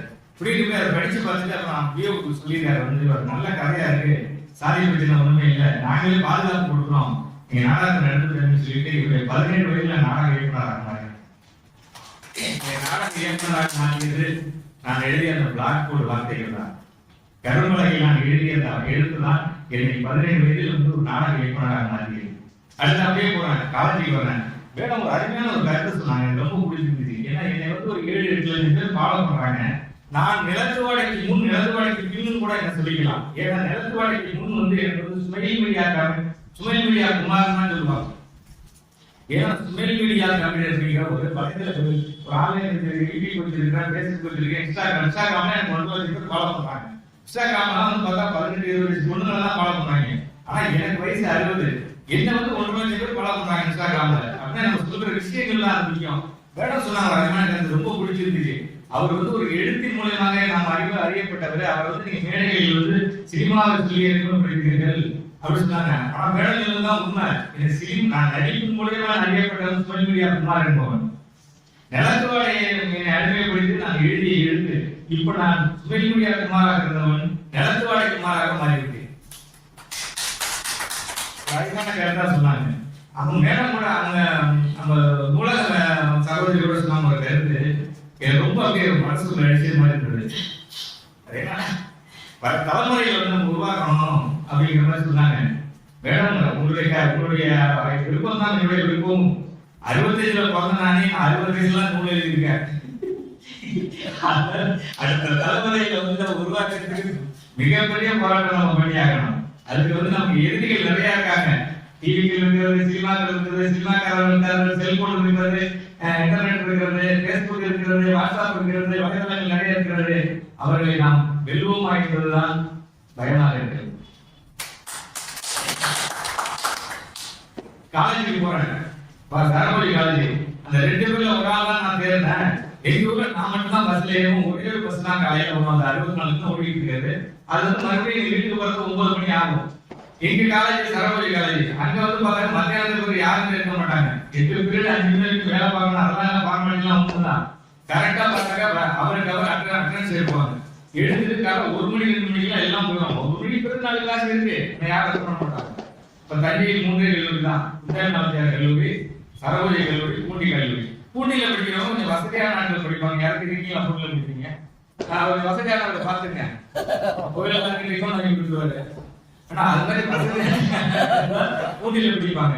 இதே மாதிரி இடமா இருக்கிற தடமா இருக்கிற ஆட்கள் எல்லாம் சரபொலியில தான் படிப்பாங்கன்னு வச்சுக்கலாம். இந்த மாதிரி சரபொலியில படிச்சுட்டே இருக்கும்போது மதியானமே வந்துடணும். எனக்கு பஸ் எடுத்துட முடியும். எனக்கு 6:30 பஸ். பெரிய கோயிலுக்குள்ள தான் போவாங்க. பெரிய கோயிலுக்கு போற போவாங்க எல்லாம் பார்த்தாங்க. இந்த புத்தகத்துல பிள்ளைங்க ஒரு சில பேர் லவ் பண்ணிட்டு இருப்பாங்க. அவங்க அழைச்சிட்டு போயிடுவாங்க. அங்க அப்படியே நம்ம அந்த வேளாண் வெளியில அங்க பெரிய கோயிலுக்கு எங்க போறதுக்கு சும்மா உட்கார்ந்து இருக்கிறதுக்காக ஜெனரல் லைப்ரரிக்கு போவேன். நானும் நீங்க எங்க கொண்டு போய் விழுந்து பாருங்க. நான் ஒதுங்கிட்டு நடந்து இருந்து பாருங்க. எனக்கு வந்து நாலேஜ் பற்றிய ஒரு சிந்தனையோ கதையை பற்றிய சிந்தனை எல்லாம் இருக்காது. அப்போ உள்ள காலகட்டங்களில் புதுக்கவிதை பெரிய தாக்கமா இருந்தது. அப்போ வந்து மேட்டாவுடைய கவிதைகள் நல்லா விரும்பி படிப்பேன். அதே மாதிரி வைரமுத்து அவருடைய வரிகள் கவிதைகள் ரொம்ப அருமையா படிப்பேன். ரொம்ப உணர்வா இருக்கும். காதலுக்கு முன் காதலுக்கு பின் இந்த சரித்திரை குறிப்போம் காதலாம் எழுதுவார். அதெல்லாம் ரொம்ப அபேஷனான காதல். அது மாதிரி ஏதாவது கவிதை புத்தகத்தை எடுத்து படிக்கிற மாதிரி நடிச்சுக்கிட்டு தூங்குறது. பேன் காத்து நிழல அங்க தஞ்சாவூர்ல எங்க நிற்பீங்க? செதல் ஒரு சிகரெட் கொடுத்துருப்பாங்க. அவங்களுக்கும் தெரியும் நாங்க தூங்குறோம். பார்த்தாலே மூஞ்சிய பார்த்தாலும் நானும் காலேஜ் போற மாதிரியே இருக்காது. ரோட்டுக்கு தார் போற மாதிரியே இருப்பாங்க. இங்க பட்டைய பத்தியா எடுத்து படிக்கும்போது எப்படி நமக்கு தெளிவா இருக்கிறது. அதனாலதான் இப்ப அவங்களுக்கும் தெரியும். பாவம் தங்குறதுக்கு இடம் இல்லாம நூலகத்தில் உண்டுகாரர்கள் நினைச்சாங்க. அங்கிருந்து தான் நான் சில கவிதைகளை படிக்க வந்து எதுவுமே படிக்கல. அதுதான் சில கவிதைகள் எழுதினேன். ஆனா என்னெல்லாம் கவிஞராக தான் கவிஞர் தான் அறிமுகப்படுத்தினாங்க. நான் இது வரைக்கும் பெருசா கவிதை புத்தகம்லாம் எழுதுறதில்லை, பெருசா மனிதனுக்கு கவிதை எழுதுறதில்லை. உண்மை இது. ஏன்னா கவிதை மேல எனக்கு உண்மையிலே மிகப்பெரிய விருப்பம் இருக்கிறது. அதாவது பேஸ்புக் வந்த பிறகு குட் மார்னிங்க்கு ஒரு கவிதை போடுறாங்க, குட் நைட்டுக்கு ஒரு கவிதை போடுறாங்க, சாப்பாட்டுக்கு ஒரு கவிதை போடுறாங்க, என்ன செத்தாவோட ஒரு கவிதை போட்டு வர்றாங்க. அதனால கவிதைகள் வந்து எனக்கு மேல ஈடுபாடு இல்லை. இன்னொன்று எனக்கு என்ன சொல்ல போனாங்க, நான் வந்து நாவல்களே படிச்சது. நாவலுடைய வடிவமே எனக்கு தெரியாது. ஒரு நாவல் எப்படி இருக்கும், இது எதை நோக்கி போகும், எப்படி நகர்த்த வேண்டும் என்று எனக்கு தெரியாது. நான் வந்து சமூக நாடகம் எழுதிய அந்த அனுபவத்தை வைத்துக் கொண்டு 50 வயசுல நினைச்சேன் சார். என்ன நினைச்சேன்னா, நம்ம ஒரு பதிவு பண்ணணும். அந்த பதிவு ஜிகுமாருக்கான பதிவா இருக்கக்கூடாது. அதான் நோக்கம். நான் எழுதுன்ற அதை எழுத்து ஜிகுமாருக்கான இன்னை அடையாளப்படுத்தக்கூடிய ஒரு எழுத்தாக இருக்கக்கூடாது. வருங்காலத்தில் இன்னும் 50 ஆண்டுகள் கழித்து அதை தஞ்சைவெளி நாகரிகத்தை அறியப்படக்கூடிய ஒரு எழுத்துக்களாக பொறிக்கப்பட வேண்டும் என்றுதான் அரசு எழுதினேன். நான் எழுதும் பொழுது அந்த கேரக்டரைசேஷன் நான் வந்து அதை நிற்கும் போது ஒரு 13 வயசுக்கே வராத பொண்ணு ஒரு ஊர்லயே ஒதுக்கும் உறவாக குடியாரம் போக்கி பொங்கலுக்கு திடீர்னு கல்யாணம் பண்ணா அந்த குடும்பத்துக்குள்ள அந்த விஷயங்கள் எப்படி கான்ட்ரவர்ஸ் ஆகி போய் அந்த சமுதாயத்தை எப்படி பாதிச்சு அதன் மூலம் அந்த பெண்கள் நகர்த்துக்கிறாங்க, ஆண்கள் நகர்த்துக்கிறாங்க, கல்யாணத்துல இருந்து காதல் வரைக்கும் அப்படியே கொண்டு போய் விளையாட்டிலிருந்து அந்த காலத்தில் 70 80களில் பேசிய வார்த்தைகள் அனைத்தையும் யூஸ் பண்ணியிருக்கேன். ஒண்ணு அதே மாதிரி அவர் யூஸ் பண்ணி அனைத்து பொருள்களையும் நான் யூஸ் பண்ணியிருக்கேன். இன்னும் 100 ஆண்டுகள் எடுத்து பார்த்தாக்க உள்ள பசங்களுக்கு அது ஒண்ணுமே தெரியாது, விஷயத்திலேயே கிடைக்காது. அந்த மாதிரியான பொருள்லாம் தேடி அந்த கதைகளுக்கு தேவையானது. ஒரு கேரக்டர்னா அந்த கதைக்காக வேண்டிய கற்பனைக்காக எழுதுறது இல்லை. எங்க ஊர்ல நான் பார்த்த ஒரு மனிதனை, எங்க ஊர்ல பார்த்த பேச்சியம்மாவை, எங்க ஊரில் பார்த்த குட்டியப்பனை, எங்க ஊரில் பார்த்த தர்மனை, எங்க ஊரில் பார்த்த கிணத்துக்காரன் நாகராசு. அது ஒரு கேரக்டர், ஒரு கிணத்துக்காரன் நாகராசு காத்தாயின் ஒரு கேரக்டர் வரும். அந்த காத்தாய் கேரக்டர் அவங்க அம்மா மாதிரி இருந்து சொல்லினா அவர் அழுதாரு சொன்னால அவங்க அம்மா மாதிரி இருந்ததுனால அவர் அழுதாரு. இந்த மாதிரி கேரக்டரைசேஷன் பண்ணிட்டு அந்த கதையை சுவாரஸ்யமா கொண்டு போன மேடம் இந்த மாதிரி சினிமாவுக்காக அப்படி கொண்டு முடியுமா, அப்படி அவங்க எப்படி வாழ்ந்தார்களோ உண்மைக்கு மாறாமல் 98% உண்மைக்கு மாறாமல் அதுக்குள் என்னுடைய எழுத்து வடிவம்தான் அதை வந்து அழகியலாக்கி அதற்காக அந்த அழகியல் வந்து அதற்கான பயன்படுத்துகிறோம். என்னுடைய கதைக்குள்ள ஒரு கற்பனையை திணித்து அந்த கதாபாத்திரத்தை நான் எடுக்கல. இந்த நாவலுடைய வெற்றி இதில் அடைஞ்சிருக்கு. யாரும் எழுத வேண்டும் நினைத்தால் உண்மையை எழுதுங்கள், உங்களோடு பழகியவர்கள் எழுதுங்கள், உங்களோடு இருந்து பாதிக்கப்பட்டவர்கள் எழுதுங்கள், உங்களோட பக்கத்து வீட்டுக்காரன் எழுதுங்க. யாரும் பேசவே மாட்டான், அவனை பத்தி எழுதுங்க. அதுதான் நிறைய பேர் பக்கத்து வீட்டுக்காரனோட பேசவே மாட்டாங்க, அவங்களுக்கு அது கனெக்ட் ஆகும் அந்த கதை. ஆமா, என்னுடைய இதெல்லாம் பாத்தீங்கன்னா, என்னுடைய ரீல்ஸ் எல்லாம் பாத்தீங்கன்னா ஆரம்ப காலத்துல நான் 15 செகண்ட் ஒரு கதை சொல்லியிருக்கேன். அந்த ஆட்கள் எனக்கு இருக்கு 15 செகண்ட் 1 2 3 15 வாட்டி சுற்றுவதற்குள்ள நான் ஒரு கதையை சொல்லி முடிச்சிருவேன். அது மாதிரி ஒரு கதை இல்லை 3000 கதைகள் சொல்லியிருக்கேன். ஒரு கதை அதுல வந்து 45 செகண்ட் வரும். அந்த கதை வந்து 30 மில்லியன் பேர் பார்த்திருக்காங்க. 30 மில்லியன் பேர் நீங்க கணக்கு பண்ணி பாத்துருங்க. ஒரு எளியவன் எடுத்த அந்த வீடியோவை 30 மில்லியன் பேர் பார்த்திருக்காங்க. அதுல எந்த டான்ஸ் கிடையாது, மற்ற விஷயங்கள்லாம் அதுக்குள்ள இருக்காது. ஒண்ணும் இல்லை, என் ஒய்ஃப் வந்து என்னை கேட்கும், எங்க அண்ணா வந்து இன்னைக்கு வீடு ரெஜிஸ்டர் பண்றாரு, நான் போய் கையெழுத்து போட்டுட்டு பணம் கொடுத்துருக்காங்க வாங்கிட்டு வந்தவன் அப்படின்னு. நான் சொல்லுவேன், ஓ கையெழுத்து போட்டு உங்க அண்ணா கொடுக்குற பணத்தை வாங்கிட்டு வராது அப்படின்னு. ஏன் அதை எங்க அக்கா வாங்குது, தம்பியெல்லாம் வாங்குறாங்க, நானும் வாங்கிட்டு என் பங்கு தானே அது, எங்க அப்பா சொத்து தாத்தா சொத்து அதை வாங்க வேண்டியது தானே அப்படின்னு எங்க ஒய்ஃபு கேட்கணும். நான் சொன்னேன், உங்க அண்ணன் கல்யாணத்துக்காகதான் கல்யாணத்துல ஆன கடனாலதான் அந்த இடத்த விற்கிறாரு. நீங்க ஆளுக்கு 3 லட்சத்தை வாங்கிட்டீங்கன்னா அவரால் அந்த கடனையும் அடைக்க முடியாது. ஏதோ கொஞ்சம் கடன் அடைச்சிட்டு மீண்டும் கஷ்டப்படுவார். அதனால நீங்க வந்து கையெழுத்து போட்டு வா, அவர் முழுசா கடன் அடைச்சிட்டு நல்லா இருக்கும்போது நீங்களும் அதே முகத்தோட போகலாம், அதே முகத்தோட வரலாம் அப்படின்னு. இல்ல எங்க அக்கா வாங்க மறுபடியும் சொல்லுங்க, அக்கா வாங்கிட்டோம், அக்கா வந்து தஞ்சாவூர் இல்ல, தஞ்சாவூர் எழுதி கொடுத்தா திருச்சி நீங்க பாத்துருந்தா போதும். அது மாதிரி அக்காவை இது பண்ணோம்னா நீ வாங்க நடந்தது என் வாழ்க்கையில அதை அப்படியே வாங்காத. அப்புறம் சொன்ன கடைசியில உங்களை படிக்க வச்சாங்க, உங்க அப்பா அண்ணெல்லாம் சேர்ந்து படிக்க வச்சாங்க, ஒரு பையன் சாப்பிட்டீங்க, ஒரு இது பண்ணீங்க, எல்லாம் பண்ணுனீங்க, எல்லாம் பண்ணி உங்களுக்கு படிக்க வச்சு எல்லாம் அன்பு பாசமா இருந்தாரு. உங்க அப்பா வாங்கின கடன் உங்க அண்ணன் தான் கட்டிருக்காரு. இந்த மாதிரி சொத்துக்கு வந்து பங்கு கேட்குறீங்க, அந்த சொத்தை நீ கல்யாணம் பண்ணிட்டு வந்த பிறகு பராமரிச்சியா அப்படின்னு கேட்டா. எங்களுக்கு கல்யாணம் 36 வருஷம் ஆச்சு. அந்த சொத்தை நீ பராமரிச்சியா? இல்ல. பராமரிக்கிறதுக்கு உனக்கு உரிமை இல்ல. கடைசி காலத்துல அவன் கஷ்டத்துக்காக பாதுகாத்து வச்சிருந்தான் பாரு, அதே பெரிய விஷயம். அவனே ஊதாரித்தனம் பண்ணி ஏதாவது ஊதாரித்தனம் பண்ணி அந்த சொத்தை வித்துருந்தாலும் நீங்க யார்கிட்ட பங்கு கேட்பீங்க அப்படின்னு சொல்லி அந்த கதையை முடிப்பாங்க. அது வந்து மிகப்பெரிய அளவுல ஒரு வெற்றி அடைஞ்சது. வெற்றி அடைஞ்சா சாதாரண வெற்றி அல்ல. ஒரு ஜட்ஜே எனக்கு போன நீங்க பேசுறாரு, அவரெல்லாம் என்னுடைய பாரத சாய்க்கிறார். இந்த மாதிரி சமூகத்தில் நல்ல அக்கறையுள்ள கதைகள் இருந்தால் எங்களுக்கு வேலை மிச்சம் பண்றாரு. அது மாதிரி அப்பெல்லாம் நான் வந்து நிலத்து வாழை எழுதவில்லை. நிலத்து வாழை 50 வயசுல எழுது நினைச்சுக்கிட்டு 60 வயசுல எழுதுனேன். 10 வருஷம் எழுதவே இல்லை. ஏன்னா பயங்கர சோம்பேறி. எழுதுன்னு நினைப்பான், எழுதுறது இல்லை. அப்புறம் 60 வயசுக்கு பிறகுதான் நம்ம ஏதாவது ஒரு பதிவு செஞ்சுட்டு போவோம். உடம்பு சரியில்லாம போச்சு, திடீர்னு ஆகிடுச்சுன்னா என்ன பண்றது, மைண்ட்ல இருக்கிறத ஒரு பதிவாவது இருக்கிற உலகத்துக்கு அப்படின்னா உண்மையிலே எழுதப்பட்ட ஒரு இது. இவ்வளவு பெரிய வெற்றி அடையணும் உண்மையிலே எனக்கு தெரியல. நான் அந்த நாவலை எழுதியது வெறும் 40 நாட்கள். நான் அதற்காக பெருசாக நான் கதையெல்லாம் கூடி இது பண்ணவில்லை. நான் பார்த்தவர்களை, நான் கேள்விப்பட்ட கதைகளை, நான் கிராமத்துல ஓடி விளையாட்டாளர்களை, அந்த கதையெல்லாம் அவராக எழுதியிருப்பாங்க. அதுல உள்ள சொல்லாளர்கள் எல்லாம் பாத்தீங்கன்னாக்க ரொம்ப ஒரு அதுல நான் கையாண்ட ஊமைகள்லாம் யாருமே சொல்றேன், என்னுடைய ஊமைகளாக தான் இருக்கும். அவர் சொன்னாரு, கண்ணதாசன் சொன்னாரு, பாரதியார் சொன்னாரு, அவர் சொன்னாரு, இவர் சொன்னாரு, எதையுமே நான் அதிகமாக விஷயம் இருக்க மாட்டேன். நான் என்ன சொல்றேன் அதுக்குள்ள அந்த கதைக்கு நான் என்ன ஊமை சொல்றேன் அப்படிங்கிறத நான் எழுதியிருப்பேன். அந்த பேச்சையும் வாங்குற கூரை வீடு ஒழுங்கிட்டு இருக்கோம். 2 பிள்ளைகள் ஆகிடுச்சு. அவன் புருஷன் அந்த கோயில படுத்துருக்கான். இந்த மழை பெய்யுது, மழை பெய்யறப்ப என்ன பண்ணுவாங்க, பிள்ளைகளை வச்சு பக்கத்துல காத்தாய் வீட்டுலாம் போய் படுப்பான். அன்னைக்கு மழை இல்லை. என்ன பண்றா, நீ மழை வராதுன்னு வச்சுட்டு அங்க படுத்துறான். அங்க படுத்தோட வாய் சமத்துல மழை வந்துருது. மழைன்னா சாதாரண மழை இல்ல, பெருமழை. அவன் என்ன பண்ணுவான், இந்த மாதிரி மழை வரும்போதெல்லாம் சின்ன தூரலா இல்ல கொஞ்சம் பெருமழையாக இருந்தா அந்த ஒழுங்குற இடத்துல இருக்கிற குண்டாலாம் எடுத்து வச்சிருவான். அன்னைக்கு அதிக மழை. அந்த அதிக மழை வந்ததுனால போன வருஷம் பொங்க வச்ச பானை எடுத்து அந்த அடுப்படிக்கு ஒழுங்குற இடத்துல வச்சா அந்த பானையும் தொங்கி படுக்கிட்ட கொஞ்சம் இடத்துக்கு வந்துருச்சுட்டேன். அந்த 2 குழந்தைகளை தூக்கி தோல்ல வச்சுக்கிட்டு அப்படியே ஆட்டிக்கிட்டே இருப்பா.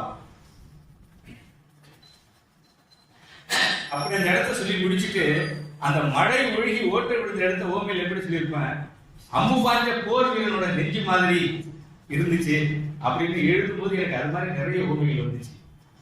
அது மாதிரி ஒவ்வொரு இடங்களும் அந்த பொண்ணு கேட்க போகும்போது அந்த பொண்ணு வயசுக்கே வந்திருக்காரு. யாரும் பொண்ணு கொடுக்க மாட்டாங்க. ஒரு தூரத்து சொந்தத்து ஒரு பொண்ணை போய் ஒரு 15 கிலோமீட்டர் நடந்தாருல போய் அந்த குட்டியப்பாங்கிற ஒரு கேரக்டரோட அப்பா போய் பொண்ணு கேட்பாரு. கேட்கும்போது அந்த பொண்ணு வயசுக்கே வந்திருக்காரு. அந்த சூழ்நிலையில என்ன பொண்ணு கேட்கறீங்களா அப்படின்னு கேட்கலாம். அதை பத்தி என்னமா அப்படிதான் பண்ணிட்டு இருந்தாங்க. அதை பத்தி என்னமா கல்யாணம் ஆகட்டும், அதுக்கு பிறகு எல்லாம் நல்லபடியா நடந்து முடிஞ்ச பிறகு பேச்சியமா வந்து எங்க வீட்டுல வாழணுமா, எனக்கு ஒரு உடம்பு சரியில்லாதாம நான் அப்படியா உங்க மாப்பிள்ள வரட்டும், நம்ம கூடி பேசிட்டு நாங்க வந்து ஒரு நல்ல முடிவா சொல்றோம், இல்லைன்னா ஏதாவது என்ன சொல்றாருன்னு சொல்றோம் சொல்லிட்டு அந்த அம்மா உள்ள போயிட்டு என்ன பண்ணாங்க, ஒரு பெரிய பிளாப்பழம், இவருக்கு வயசு 70, ஒரு பெரிய பிளாப்பழம் எடுத்து சாக்கரை கட்டி அப்பெல்லாம் எப்படி இருந்திருக்காங்க வெள்ளந்தியான மனிதர்கள். அவர் பெரிய சாக்கில் அந்த பிளாப்பழத்தை கட்டி கொண்டாந்து அண்ணன் கொண்டு போய் பிள்ளைங்களுக்கு கூறி குடினேன் அப்படின்னு அந்த அம்மா சொல்லுவோம். அந்த இடத்த நான் எப்படி பயன்படுத்தினாக்க, அந்த வயதில் 15 கிலோமீட்டர் அந்த பிளாப்பழத்தை தூக்கி சுமப்பது அவருக்கு சிரமமாகத்தான் இருந்தது. நாளைக்கு பட்டம்மான் நல்ல செய்தியோடு வருவார் என்ற அந்த நினைப்பும் சேர்ந்து அந்த பிளாப்பழத்தை சுமந்து எழுதியிருப்பார். இந்த மாதிரியான ஏகப்பட்ட இடங்கள் அந்த காலத்துல பாத்தீங்கன்னாக்கா ரொம்ப வறுமையில் இருக்கிறவங்க நெருப்பிச்சு கூட இருக்காரு.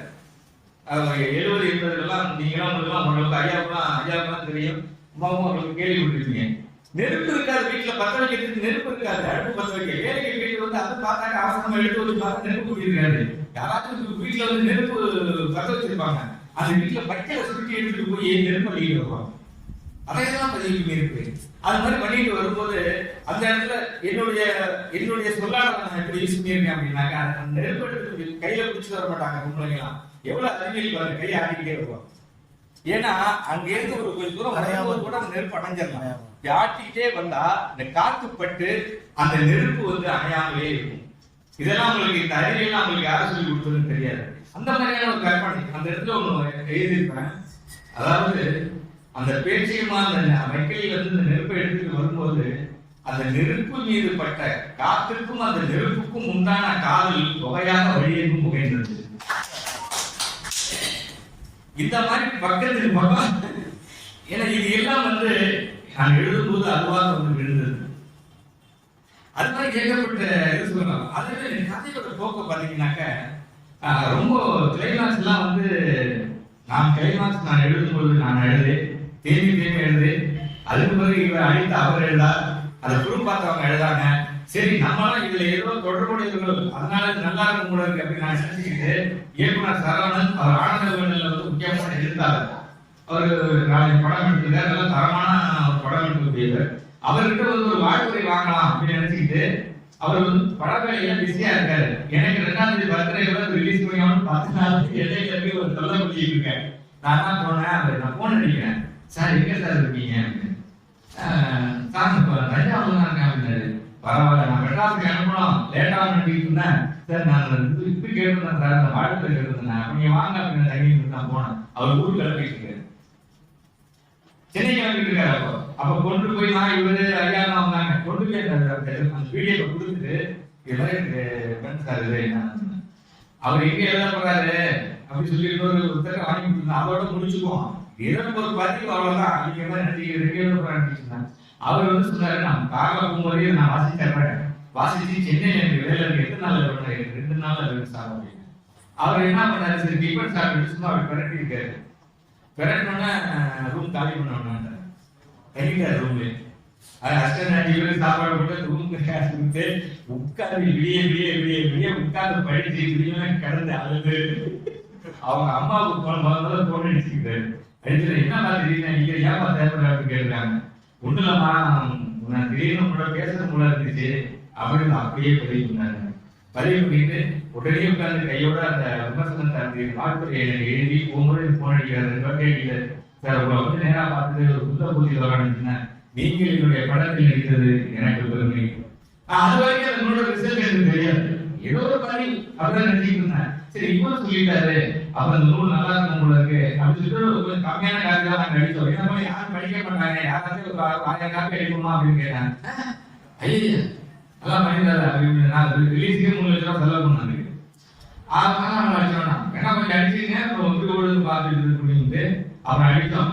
3 மாசத்துக்குள்ள முன்னாடி அடிச்சாரு.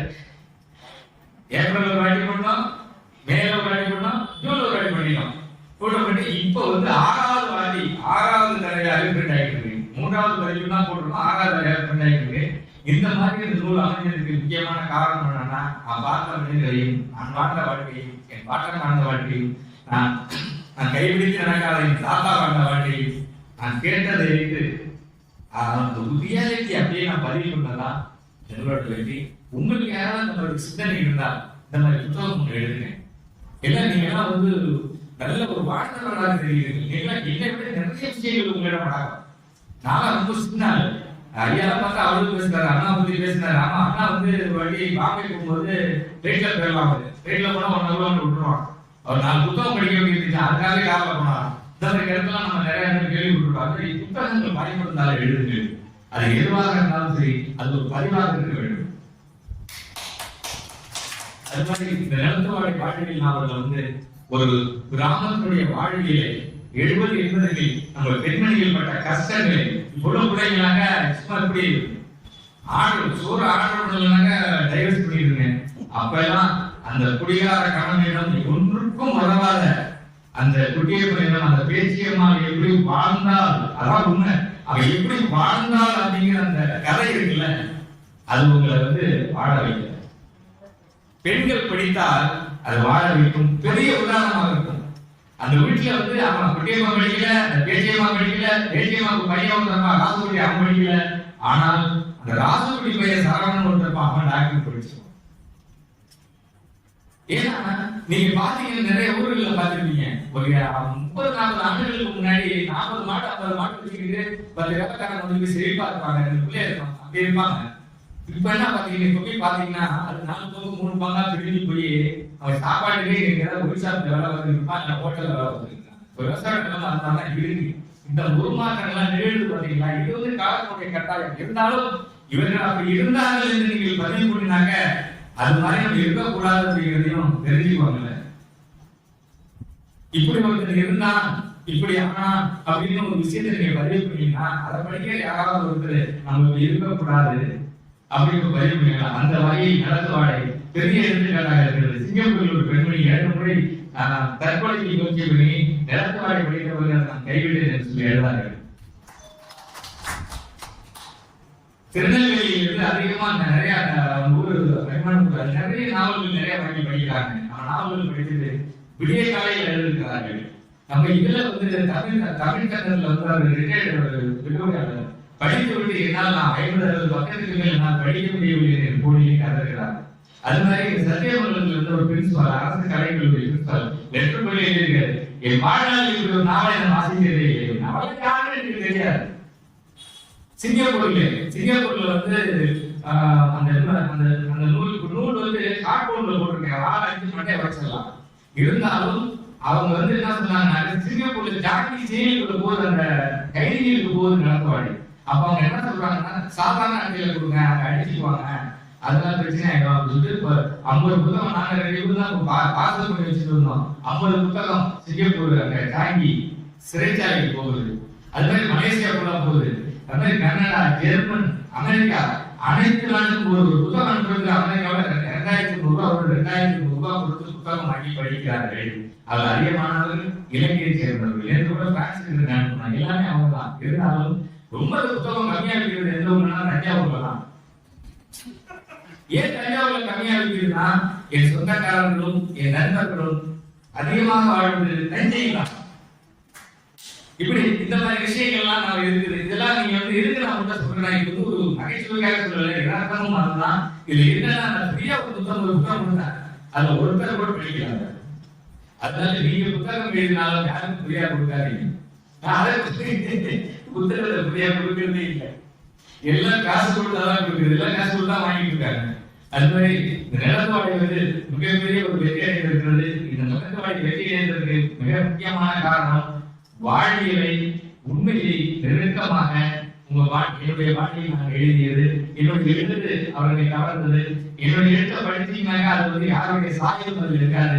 அதுக்கு காரணம் ஐயா கூட சொன்னாங்க, நீங்க இந்த நாவலை படிக்காம இருந்ததுனா கூட உங்களுக்கு தனிப்பட்ட சாயம் இருக்குமா அப்படின்னு அவர் சொன்னாரு.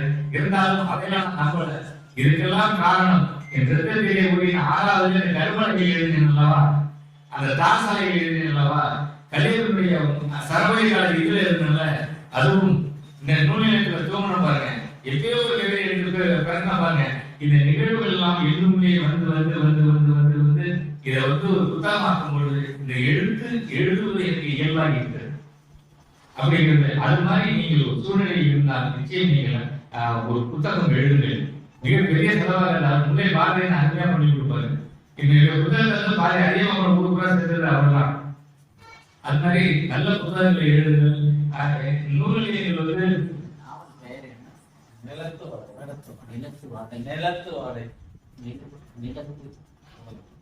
இது நூலில் இன்னும் கூட நான் வந்தவர்கள் தான் நான் விஷயத்தை எடுத்துக்கொண்டேன். உங்களுக்கு ஒரு பதிவாக சொல்றேன். நான் ஒரு பதிவு போடுறேன்னா ஒரே நாளையில 12 மணி நேரத்துல 5 லட்சம் பேர் பார்த்துருவோம். அப்படின்னா நூலிலைகளை நான் போறேன். உங்களுக்கு தெரிஞ்ச ஏதாவது ஐடியா பண்ணி கொடுங்க. இந்த மாதிரி சிரமங்கள் இருக்கிறது, அந்த மாதிரி சிரமங்கள் இருக்கு, இந்த மாதிரி சிரமங்கள் இருக்கு அப்படிங்கிற மாதிரியான விஷயங்கள் என்ற சொல்லுங்க. நூல்களை விழிப்புணர்வான விஷயங்களை நம்ம போடுவோம். இதுல என்ன அப்படின்னா, உண்மையிலே ரியலா நான் ஒரு காமெடி எழுத்தாளர். நான் எழுதிய நாவல் படித்த அனைவருக்கும் எழுதுகிறாங்க. என்ன அப்படின்னாங்க, நீங்க பெற்றுக்கிடலாம் அந்த நாவல் மேடத்துல எல்லாம் கொடுத்து நீங்க அழகவும் படிச்சுட்டாங்க. 1 லட்சம் தான் நீங்க தரணும் கூட சொல்லுவாங்க. என்கிட்ட இல்ல, நீங்க தான் சொல்லிக்க 1 லட்சம் தான் தரேன்னு சொல்லி கூட பெற்றுக்கிடலாம். அழகாம யாரும் படிக்கவே முடியாத நாவல, அது அவ்வளவு விஷயங்கள் இருக்கிறது. இருந்தாலும் அடுத்த நாவலை வெற்றிகரமாக எழுதி கொடுத்திருக்கிறேன். அது ஒரு சமூகவியல் நாவலாக, ஒரு சாதாரண நாவலாக, இது பெரிய விஷயத்தை சொல்லுகிற ஒரு நாவலாக அது அமையும் என்பதை தன்னது செய்து நான் தெரிவிக்கிறேன். ரொம்ப நகைச்சுவா பேசுவேன். உண்மையிலும் பேச முடியல, எனக்கு உடலிலே ஒரு 50% ஹெல்த்தா இருக்கிறப்ப அதான் சூழ்நிலை. நிறைய நான் அந்த விழிப்புணர்வு வீடியோலாம் நிறையவே பண்ணுவேன். நான் என் பையன் சொல்லுவேன், ஒரு வீடியோ உதாரணம் சொல்லுங்க. பையன் சொல்லுவேன், உனக்கு 3 இட்லி, உங்க அம்மாவுக்கு ஒரு 4 இட்லி, எனக்கு ஒரு 2 இட்லி வாங்கி விட அப்படின்னா அவன் சொல்லுவான், என் பையன் ஏன்பா 12 இட்லி சொல்ல முடியாத, இது எதுக்கு தனி பெரிய சொல்றேன் அப்படின்னா, நடக்கிறது நான் சொல்ல இது சுத்தி கூட்டி சொல்ல தெரியல எனக்கு. எனக்கு தெரிஞ்ச நான் சொல்ல முடியுமாடா அப்படிமா. அப்பா சொல்லுவான், மழைக்கு கூட பள்ளிக்கூடத்துக்கு போதுங்க, மழைக்கு கூட பள்ளிக்கூடத்துக்கு போதுங்க, உங்களுக்கு நான் மாட்டிட்டு முடிக்கிற பாரு அப்படிமாரு. நான் வந்து அடிப்பேன், மழைக்கு இருக்கிற பள்ளிக்கூடத்துக்கு போதுங்க, படிக்கிறதுலாம் பள்ளிக்கூடத்துக்கு போதுங்க அப்படின்னு சொல்லி இந்த மாதிரி சிறு சிறு விஷயங்கள்லாம் ரொம்ப ரொம்ப தீவிரமாகவும் அதிக சிந்திக்கிற மாதிரி நிறைய நான் வந்து போட்டிருக்கேன். ஒன்றும் இல்லை, செவத்துல வந்து எதுக்குன்னு எழுதிருக்கோம், ஒரு எழுது ஏழு இங்கு எதுக்குன்னு எழுதிருக்கோம். நான் பயம் வாங்கினது, தம்பி இதை படிக்க சொல்லுப்பா அப்படிமா. எதுக்கு பண்ணிடா எதுக்கு அப்படிமா. இல்ல படிக்கிறதுல படிக்கிறதுனா அப்படின்னா படிடா அப்படிமா. எதுக்குதான் எழுதுங்க அப்படிங்கிற மாதிரி ஒரு இல்லசனுக்கு ஒரு இதுக்கு உள்ளவங்களுக்கு படிக்கிற பற்றி விஷயங்கள்லாம் இது மூலியமா சின்ன அதிகமாக கொண்டு போய் பெரிய விஷயத்தை சொல்றது. அது மாதிரி அந்த மாதிரிதான் ஒரு 7 லட்சம் பேர் நம்மளை ஃபாலோ பண்றாங்க. அது மாதிரி இந்த நூல்நிலை பொதுவான நூல்நிலையங்களை பற்றி நான் வந்து விழிப்புணர்வுகளை ஏற்படுத்துற மாதிரி நான் சில விஷயங்கள்லாம் பண்றேன். அதே சமயத்துல வாய்ப்பு இருக்கிறவங்க நிலத்துவாடி யாரும் வாங்கி படிங்க. எங்கள்ல நாங்க கம்மியான ஒரு 3-4 காலத்து தான் கொண்டு வந்திருக்கோம். இது வந்து நம்ம தஞ்சை முருகன் புக் ஸ்டோர்ல அவங்க அந்த டிஜிட்டல்ஸ்ல இருக்குது, இங்க அக்பர் புக் ஸ்டோர்ல இருக்குது. வாய்ப்பு இருக்கிறீங்க வாங்கி படிங்க அப்படிங்கிறதையும் தெரிவிச்சுட்டேன். மேலும் இந்த விழாவை வந்து சிறப்பாகவும் ரொம்ப உற்சாகமாகவும் தலைவர்கள் வந்து இந்த காலைல பேசினாங்க, அவ்வளவு பணிமா பேசுறாங்க. அவங்க பேசுறத பார்த்தாலே நீங்க வராங்க கஷ்டப்பட வேணாங்கிற மாதிரியே இருந்துச்சு எனக்கு. அவ்வளவு பண்பா பேசுனாங்க, அவங்களும் பேசுனாங்க. அவங்க அனைவர்களுக்கும் எனது மனமார்ந்த வணக்கத்தையும் இதை சிபாரிசு செய்த அண்ணன் அவர்களுக்கும் ஒரு நன்றியை தெரிவித்துக் கொண்டு, நீங்கள் அனைவரும் இங்க வந்திருந்த யாராவது என்னுடைய பேச்சு உபயோகமா இருந்தா நீங்க நூல் எழுதிட்டு என்கிட்ட போன் அடிங்க, உங்க நூலை நான் பார்க்கிறேன் என்று சொல்லி வாய்ப்பு நன்றி விடைபெறுகிறேன். நன்றி, வணக்கம். தஞ்சை நகர கலை வாசகத்தின் சார்பில் 197வது கூட்டம் வெற்றிகரமாக நடைபெற்றிருக்கிறது. தஞ்சை மாவட்டத்திலே சிறப்பான ஒரு நகர கிளை நூலகம் இது. இந்த நூலகத்திலே 48,016 நூல்கள் இருக்கிறது. உறுப்பினர்கள் 5,587 பேர் இருக்காங்க. புறவலர்கள் 315 பேர். இந்த செலவு சுற்றி பார்த்தீங்கன்னா பேர் பதிவு பண்ணியிருக்கோம். இதை குறிப்பிடுவதற்கு காரணம், இந்த நூலகம் ஏற்கனவே நல்லுலகம் பெற்ற நூலகம். சமீபத்தில் நூலக ஆர்வலர் விருது வாசகர் வட்டம் சிறப்பாக செயலாற்றுவதற்காக தஞ்சை மாவட்டத்திலே சிறந்த நகரக்குளமாக தமிழக அரசு தேர்வு செய்து நமது கல்வித்துறை அமைச்சர் அன்பில் மகேஷ் பொய்யாமொழியின் மூலமாக எங்களுடைய தலைவருக்கும் செயலர் அவர்களும் அந்த விருதை வழங்கினார்கள். அமைச்சர் அவர்கள் அப்படி பெருமைக்குரிய இந்த கூட்டுறவு எங்குது என்று சொன்னால், இந்த நகரத்தை சேர்ந்தவங்க எல்லாம் கூட்டுறவு காலையிலே மழை பிடிக்கின்ற பொழுது ஒரு மனையை நூலகத்தக வழங்குவது பெருமைக்குரிய பகுதி இந்த பகுதி. அது மட்டும் இல்லாமல் ஒருத்தநாடுன்னு சொன்னாங்க. 20 வயதில் ஒருத்தநாடு தொலைபேசி இணைப்பகம் அப்பொழுது இல்லை. முதல் தொலைபேசி இயக்குநராக நான் அங்கே பணியாற்ற அந்த நினைச்சு பார்க்குறேன். அதுக்கு பிறகுதான் பப்ளிக் ஆஃபீஸ் உப்பலாடிக்கு வந்துச்சு. இதை குறிப்பிடுவதோடு ஒட்டி பார்க்கும்போது எங்கள் சொந்தக்காரங்கெல்லாம் இங்கே தஞ்சாவூரில் இருக்காங்கன்னு சொல்லி பெரும்பாடுச்சு. இந்த நூலெல்லாம் விற்பனை ஆகலை அப்படிங்கிற விஷயத்தெல்லாம் வருத்தத்தை தெரிவித்தாங்க.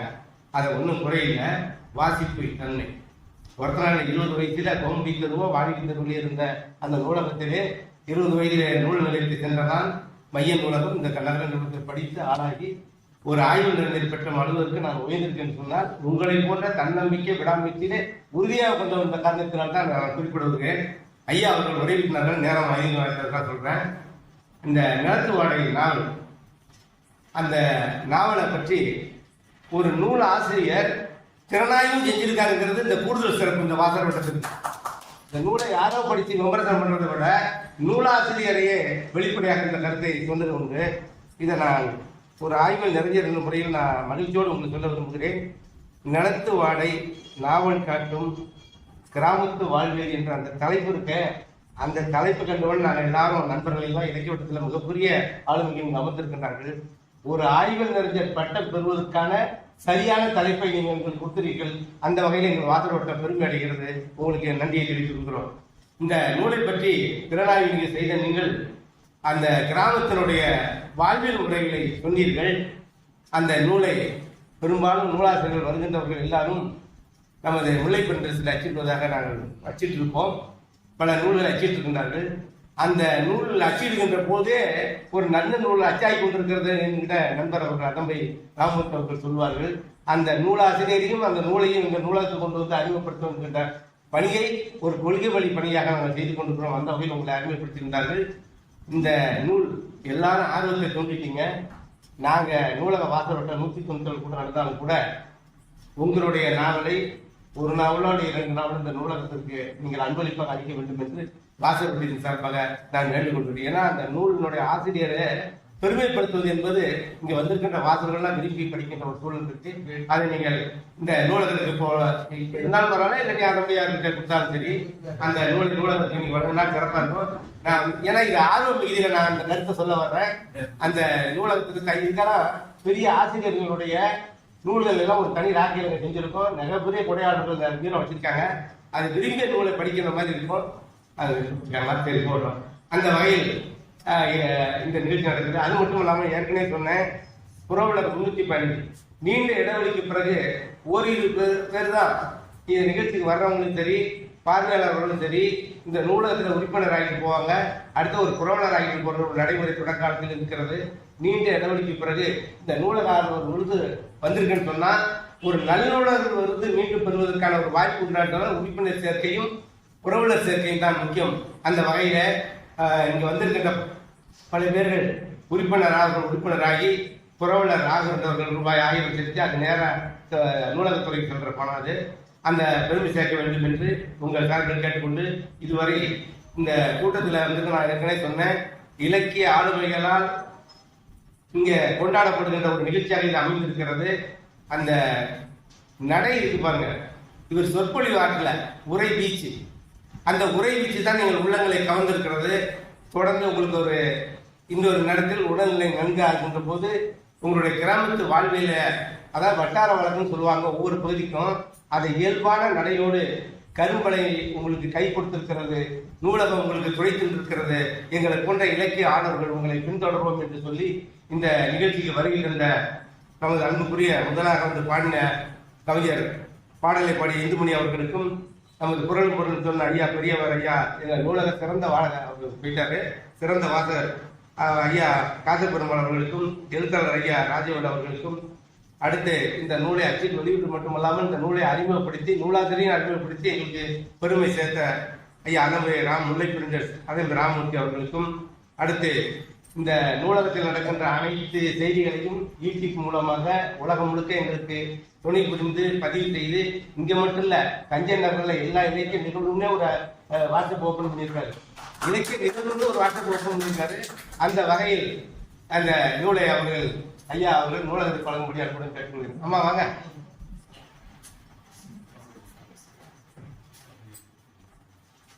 ஒரு போட்டோ எடுக்கிறேன். நூல்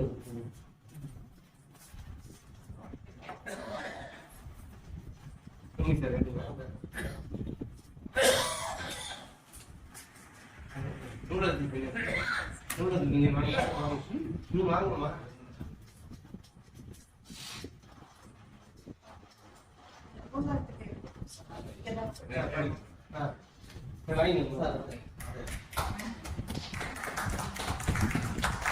என நெஞ்சாளர் நன்றியை தெரிந்து கொண்டு, இந்த நூலக ஆர்வலர் விருதை பெற்ற எங்களுடைய வாசல்வட்ட தலைவர் மற்றும் இந்த நூலகர் ராஜேஸ்வரி அவர்களுக்கும் எங்களுடைய வாசல்வட்டத்தின் சார்பாகவும் வாசல்கள் சார்பாகவும் ஒரு கரவொலி அளித்து அவர்களுக்கு வாழ்க்கையை உங்களது பணியை தொடர இன்னும் நாங்கள் அனைவரும் துணையிருப்போம் என்று சொல்லி இந்த நிகழ்ச்சியை வருகின்ற அனைவருக்கும் மீண்டும் ஒரு முறை நன்றி கூறி விடைபெறுகிறேன். நன்றி, வணக்கம்.